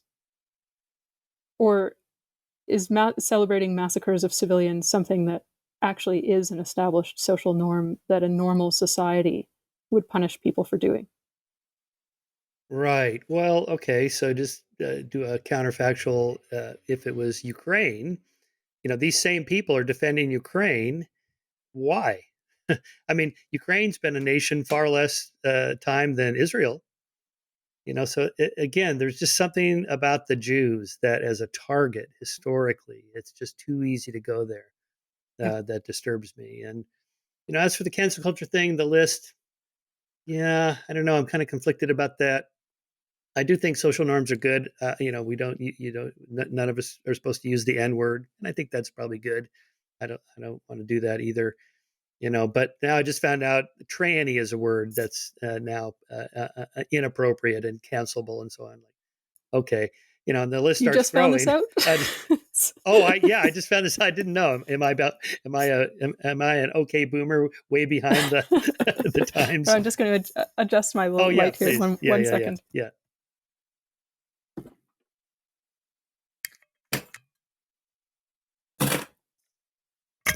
Sorry about that.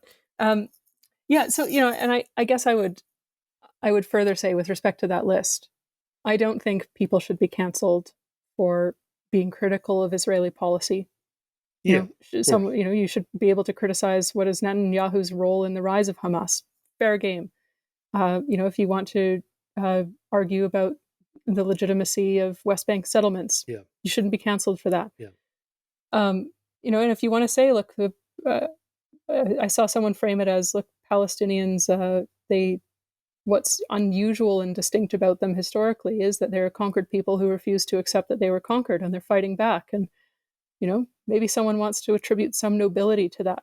Like, so I guess my view is sort of like, if you're engaging in legitimate kind of critique, if you're asking questions that's aimed at trying to get to what's true, you're doing that in good faith.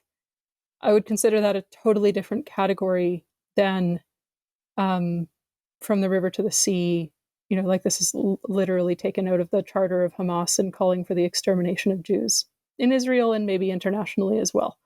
Like, or even more explicit expressions of anti-Semitism, or apologetics for the murder of children and civilians and kidnappings and rapes. I don't think we have ever held celebrations in this country for the slaughter of civilians. You know, you're like, we're bombing Dresden or something, and you're not seeing rallies celebrating the slaughter of babies. Like, this is an unusual thing, yeah. and I think it's appropriate that we enforce certain norms and say, no, we don't do that. We wouldn't do that even against our enemies. We wouldn't celebrate the slaughter of civilians. Right. Yeah. But I think that that's distinct from, say, criticizing Israeli policy Yeah. or their conduct in war or something. Yeah, for sure. What to do about cancel culture? Okay, so to what extent is this just an old thing, back to the witch crazes, or social media, the internet, Facebook, Twitter, and so on, have escalated it, and therefore there should be some regulation, either by the government or the companies themselves should do more regulations? What are your thoughts on how do we combat cancel On culture regulation? Oh or any of goodness, I this? wouldn't. What I do we wouldn't do? trust. I wouldn't trust a regulation. So, like I said, I mean, in my own way, I'm trying, and there's a pretty straight line, I think, between being canceled and wanting to start schools that Hmm. try to teach kids how to actually discern truth from fiction and to not be too easily led, to not be the kind of people who are manipulated by sly rhetoric, right? So, I think we can try to do that. We can try to provide people with a grounding in a tradition and a reality by which they can orient themselves. Um, and I I think there's another side to it, though. We talked about preference falsification earlier, and why people find themselves basically assenting to various forms. I'll use the word evil. I hope you don't mind. It's a No, charged I word, use the but word. It's yeah, real. yeah. So why do people find themselves assenting against their will to evil? Whether it's the form of sort of the green grocer who puts up the slogan because everyone else is, and maybe it's not so bad anyway, or the people who go along with the humiliation and debasement of their friends in the public sphere, or in the Cultural Revolution, the people who watch passively by as, the local, some scholar is trotted out to be shamed and stoned or what and beaten by 18-year-olds, like whatever it is. Why do people allow this to happen? And they're afraid of suffering it themselves. And so I think part of my answer too is that, well, we should vindicate suffering for a noble cause. Actually, suffering isn't the worst fate that can befall a person. And I think failing to live by your principles is worse than that. So, it takes me back to the Republic and the kind of Mm. extreme contrast that Socrates and these young men were trying to draw is, at the end of the day, do you want to be the person who's actually just in your soul, um, even if you are sort of shunned and hated and persecuted? Or do you want to be the person who's actually full of vice and who has a disordered, tyrannical soul, but who has everything in the world and every earthly comfort? Um, and to me, it's about like, well, the former is a better, like the actual to actually be just is better than to be thought just. And even if you suffer for it, that's not the worst thing in the world. You spoke, I think, very. I could see that you were very moved when you talk about your accompaniment of your elderly parents. that suffering isn't the worst thing, and there's No. actually there's Yeah. something redemptive and there's something beautiful in it. So I think if we could stop fleeing at all times from suffering, Hmm. that might be part of the solution as well. John Haidt had a nice lecture a couple of years ago about the telos of the academy. Is it to find truth, veritas, or social justice? Does it really have to be a dichotomy like that? I mean, isn't there truth in some kinds of justices we should fight for because they really are true? Yeah. So, and I remember John Haidt. I think I read something he wrote on this about how these two teleological orientations can't exist. Right? Either you're focused on trying to figure out what's true, or you're focused on trying to transform society based on some social program that you have in mind.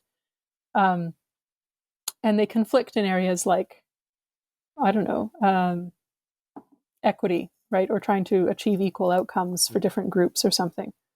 Um, so I think truth and justice. I mean, I believe that there is a unity of goodness, beauty, truth, justice. These to me are all forms of the good, and where one exists, the others are too. So I agree with you in that sense, but that's a really abstract sense. But social justice, I don't think is justice, No. because social justice is defined by, let's make sure that everyone, that there are equally outcomes, that we level all hierarchies, that there's no distinctions between people. And to me, that's just sort of a cold, dystopian kind of state. Yeah. I promote protopia. Are you familiar with the term? No. This is Kevin Kelly's. He's one of the co-founders of Wired magazine and one of the great visionaries of our time. Protopia. Forget utopia. Just make tomorrow that much better than today. Just do one little thing, right? 3 steps forward, 2 steps back. You did it. Do it again tomorrow. But that doesn't inspire people, what do we want? We want slow, gradual, legal Yes. change. When do we want it? Yes. Eventually. People have a hard time rallying around that. What would you like to say to people that are, hanging the sign, the greengrocer hanging the sign, the people that tell you, I know you're not this person, but I can't say anything because I'm afraid. Give us a little, have some courage.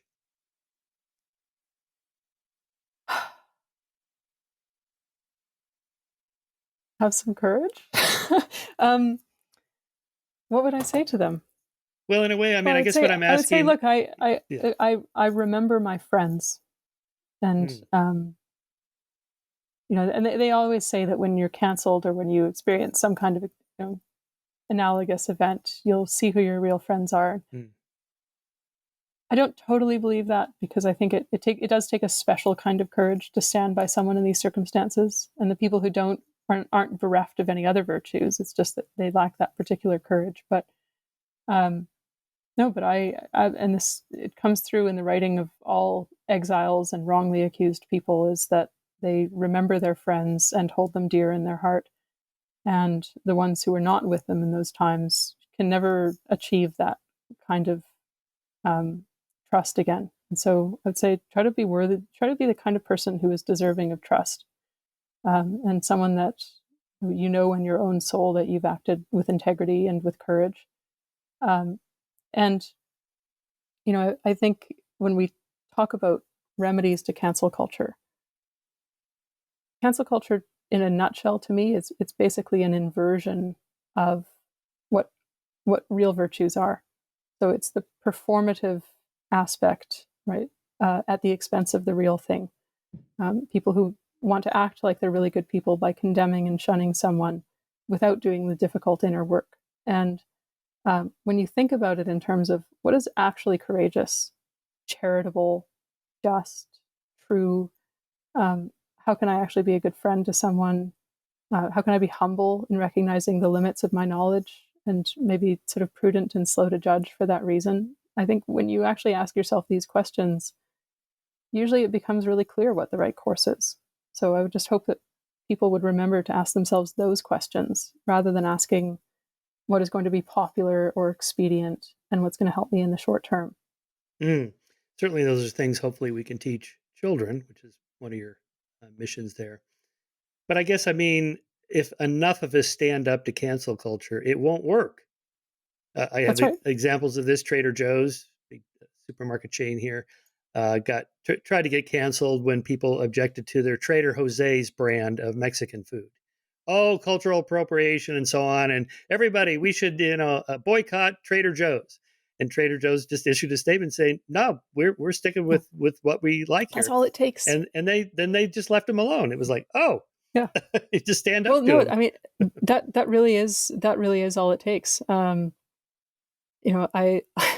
I drunk pretty deep of exile and prison literature in this time period, and one of my favorite Shakespeare plays is Coriolanus. And when Coriolanus is being banished from the city that he defended, um, he has this great line like, "Let every feeble rumor shake your hearts. Your enemies, with nodding of their plumes, fan you into despair." So he's making sure the basic idea being like the feathers on the caps, so the plumes of their enemies, even just that fans them into despair. But he's what he's saying is like you're getting frightened by these are sort of paper tigers, to if I can mix metaphors. All you have to do is just say no. We're going to stand by our people. We don't think this is true. We don't think that this person's actually done anything that is legitimately immoral or wrong, or unforgivable, or we believe in grace, or we believe in second chances, and we're just not going to acquiesce to a mob. That is all you have to do, and they will learn that you can't be cowed, and they'll back off. But when you submit to them, they will only take it as an invitation to do more and more and more. Yeah, and my other favorite example at Chapman University, where I've been a professor, they have statues around the campus. A lot of conservatives, Margaret Thatcher and Ayn Rand, and just other people that liberals love to hate. Anyway, so a few years ago, there's a student group and a petition. We got to take down the statues. So the president waited a few days, issued a statement. Said, well, I really respect your opinions. We gave a lot of thought to this, but no, we're keeping the statues. It's like, oh, Yeah. Okay, then we're going to go find something else. That's all it takes. Yeah. Now, so the question is, when do you start pushing back? Here, let's talk about Jordan Peterson and Bill C-16, since that's in your neighborhood. Yeah. Jordan makes the point that you got to draw the line very early on. Just the language change. Compelled speech. We're going to stop it right there. I mean, I never thought when that whole thing started unfolding that he was going to go to prison for not using the right pronoun. But I guess his point is that if you don't stop it early, it gets too much momentum. What are your thoughts about when people should speak out against what they see as wrong, even if at the start it looks pretty trivial? Yeah, the slippery slope is not a fallacy, right? Slopes actually are pretty slippery sometimes. Yeah. No, I think it's about you need to have solid first principles and kind of heuristics guiding you, and you need to measure things against them. And when you do that, I think that you tend to have the ability to see a little bit farther than others, well before it's too late. There's an aphorism that says that hell is truth recognized too late. I think I would flip it. Actually, in some ways, hell might be truth recognized or seen too early. But no, I think if you have the right kind of principles guiding you and you evaluate themselves with reference to those standards, you tend to be able to identify these things and stop them before they get to that point. Yeah, I've been conflicted on the trans issue too. Again, the language thing. I know some trans people, and they're just private about it. They're not, and I have a writer for Skeptic who's trans, and just private about it. And I will call this person whatever they want me to call them, of course, out of respect. But this whole, kind of cultural, social language thing, where the swimmer, Leah Thomas's example, we have to call him or her. Like I just don't feel like that's acceptable anymore, because they're playing games with this is the point Helen Joyce makes. It starts with the words, and it's a denial of biology, and a lot of people like her and others have said, I'm not going to do it. Now maybe if it was you and I know you and you just asked me privately, please call me. Of course, I'll respect you. But socially, there's something, and politically, that's different about that. I think I mentioned Joseph Pieper earlier in this conversation, his idea of pseudo-reality. One of his little pamphlets or essays that he wrote that I think is very good is called Abuse of Language, Abuse of Power. And if you're a fan of, Orwell or Confucius, you'll recognize immediately what he's getting at here. So he's it's kind of riffing on Plato's Gorgias dialogue, which is a dialogue where Socrates is attacking rhetoricians and sophists and people who manipulate language to achieve their own ends. But Pieper's elaborating on that, and one of the things he expresses far more eloquently than I can is that when you fail to use language clearly and accurately and precisely to describe truth, you're not doing the other party a favor. You're actually depriving them of their proper share and portion of reality. Hmm. And you're doing that so that you can use them for some reason. So it's a form of flattery to lie to someone who wants to be lied to. It's not the kind of, it's not instructive. It's not helpful to them, really. You're flattering them, and the reason that you flatter is because you want to use someone for some reason. So you're actually kind of, there's something that's debasing, and there's a denial of the other person's dignity that comes from lying to them like that. So, to the people who, and I think a lot of people go along with these things for a long time because they want to be seen to be nice, because they identify as nice and empathetic people, and they think, well, if this is the thing nice people do, then I will do it because I'm a nice person. And then they realize too late where it leads. But this is what I mean. If you have the right first principles, and Pieper's very good, and again, he's riffing on Plato, and I think you can identify early on that no, lying to people about what's true, telling a confused young person that they can change their sex and that will make them happy, this isn't going to make them happy. You're denying them their share of reality. Yeah, this is another thing that's bothered me of liberals. The people of the science book. And we just follow the science, and I just think they've gone off the rails here. Is it that they really don't understand the biology of sex, or is it that they're kind of lumping in same-sex marriage, gay rights, which was fine, with this other thing, which is completely different? Who you're attracted to is different from who you identify as, and they've just got confused on that. I think some people are. It's hard to know which they to speak to. Yeah, Right? I know. I think some people are. I recall having the experience. This is several years ago, of telling someone where this trans movement. I'm going to say movement because I want to differentiate between trans people and the kind of, I think, political agenda that's attached itself to this, where it was heading. Because there were very early signs, even years ago, that this was moving toward a corruption of language where you can't describe women as women. Women will cease to have any fixed meaning that is mutually intelligible to people. You could start to see people in sort of then fringe circles. Now it's more mainstream, talking about women as like uterus bearers. Yes, right. Or Chest feeders. menstruators, right? Well, but like, so, and this person did not believe me. And their basic position was, well, if that's what they were doing, obviously I wouldn't support that, but that can't be what they're doing. Or talking about the implications of having men with histories of sexual assault and violent crime being able to access women's rape crisis centers and prisons. And the response would be, there's absolutely no way that that's what's happening. Well, actually, it is. So I think part of it is just there's a sort of incredulity. People have a hard time believing that things are as insane as they are, and maybe don't want to believe it. But I think a lot of it, I mean, particularly for liberal women, I think the basic instinct is, I am a kind, empathetic, caring person who wants to minimize harm. And if you tell me that this is the way to minimize harm, that's what I'll do. Right. Is it insulting to women to treat them as if you're just breast in a vagina? That's it. And if a guy could bolt it on, then he can be a woman. Yeah, well, it treats femininity as basically a consumer good that can be purchased and, through a store or at a surgery clinic.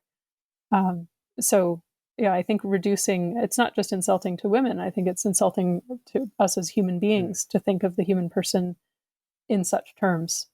Our identities aren't things that can be, it's not a costume, it's not a commodity that can be bought, or it shouldn't be. Mm-hmm. And I think if we assent to that view of the human person, then, I mean, we bear full responsibility for where it goes from there. Do you think the pendulum is going to swing back pretty soon? This is just a phase.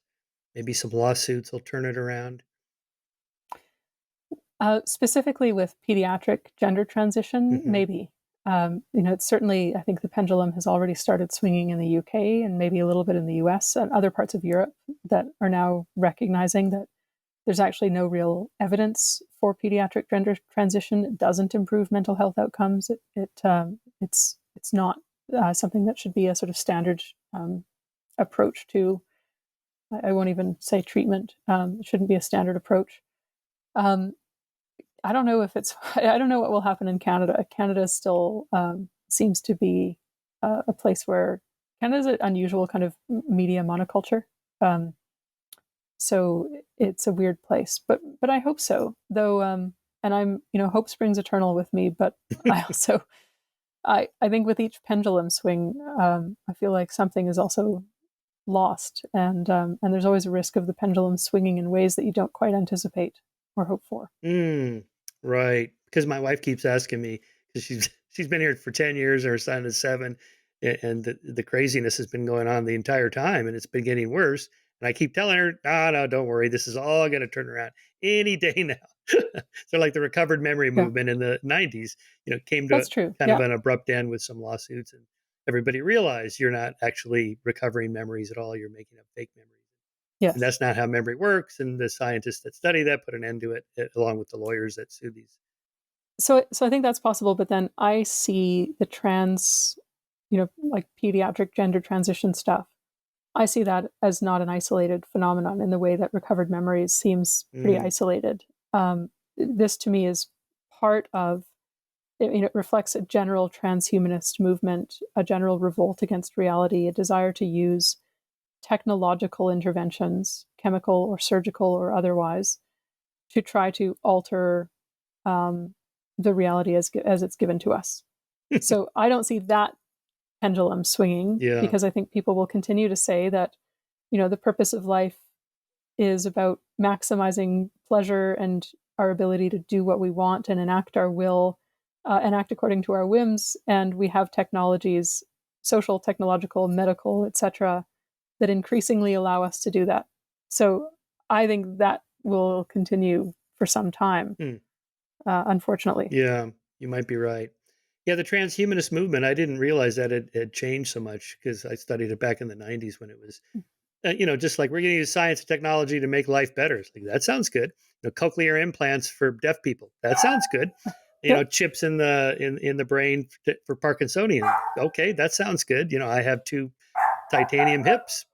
Life is way better. Okay, what's wrong with all that? But somewhere along the line, something happened with transhumanism. They want to do other things. Yeah, like upload the human consciousness into machines and never age. And That's yeah. I yeah, debunked all that in Heavens on Earth. You can't do that. Even if you could, it's impossible. The complexity of the brain is not known to be able to do that. But even if you could, yeah, it wouldn't be you. It would just be a yeah, copy of you. yeah, yeah, exactly. So, and your dog's really enjoying this conversation. It's okay. Caylan, do you think you'll ever go back into politics after what happened to you? um, I don't know that it's possible. I don't know that I before going into politics, I read a lot of Zhuangzi and Confucius, the Analects of Confucius, and the Republic, and the Apology of Plato, and trying to weigh this question of when your society seems to be thrown into a state of disorder and intellectual confusion. If you step into the political sphere, all of them basically warned the same thing, that like you'll be torn apart. You'll be like a man who's been thrown among wild beasts, and you won't be able to help either yourself or your friends. And there's no one at whose side you can fight and be saved, to paraphrase Plato. And so, under those circumstances, maybe the best you can do is to, in the Republic, he talks about like the sort of the philosopher who takes refuge by a wall in a dust storm and just hopes to set his own soul in order and avoid sort of falling into the madness of the world. And the Taoists, like Zhuangzi, similar approach. They're like, When the world has lost the Tao, you retreat into yourself and refine your nature, and you wait. But the Confucian approach is very different, because it says, okay, well, even if you can foresee that you will fail, you still have an obligation to try. You have a duty to try to contribute to the common weal of your society, even if you will fail. And that was kind of what impelled me to run for office, was, well, I have a duty to try. Well, now I've tried. And I've discharged my duty, and I'll endeavor to fulfill it in other ways, but I don't think politics is the vehicle to do that. Well, I'm glad to hear that, because I wouldn't want you to have to go through what you already did. And politics, just my few times I observe it here every day on the evening news, I just can't imagine why anybody would want to go into that profession. Oh my God, everybody hates you, including most of the people in your own party. I have to say, working with teachers who want to talk about ancient wars and stuff. This is way more fun than dealing with people who are drawn to politics. Yeah. So yeah, it is better. I mean, it's a nasty business, boy. But I mean, somebody's got to do it. I'm just not going to be me. Yeah. And so, I'm in the education business now. You're in the education business. Okay. When the mob came, just we'll put the link on that. It's well worth watching. Thank you, Caylan. This is one of the most interesting conversations I've ever had. How do you do it all? I mean, you have 2 kids and this amazing career. Just as an inspiration to anybody that wants to be a parent and a career, and you can do it apparently. Oh well, I don't know how well I do it, Okay. but I appreciate the that I seem to be pulling it off. Okay, perfect place to end.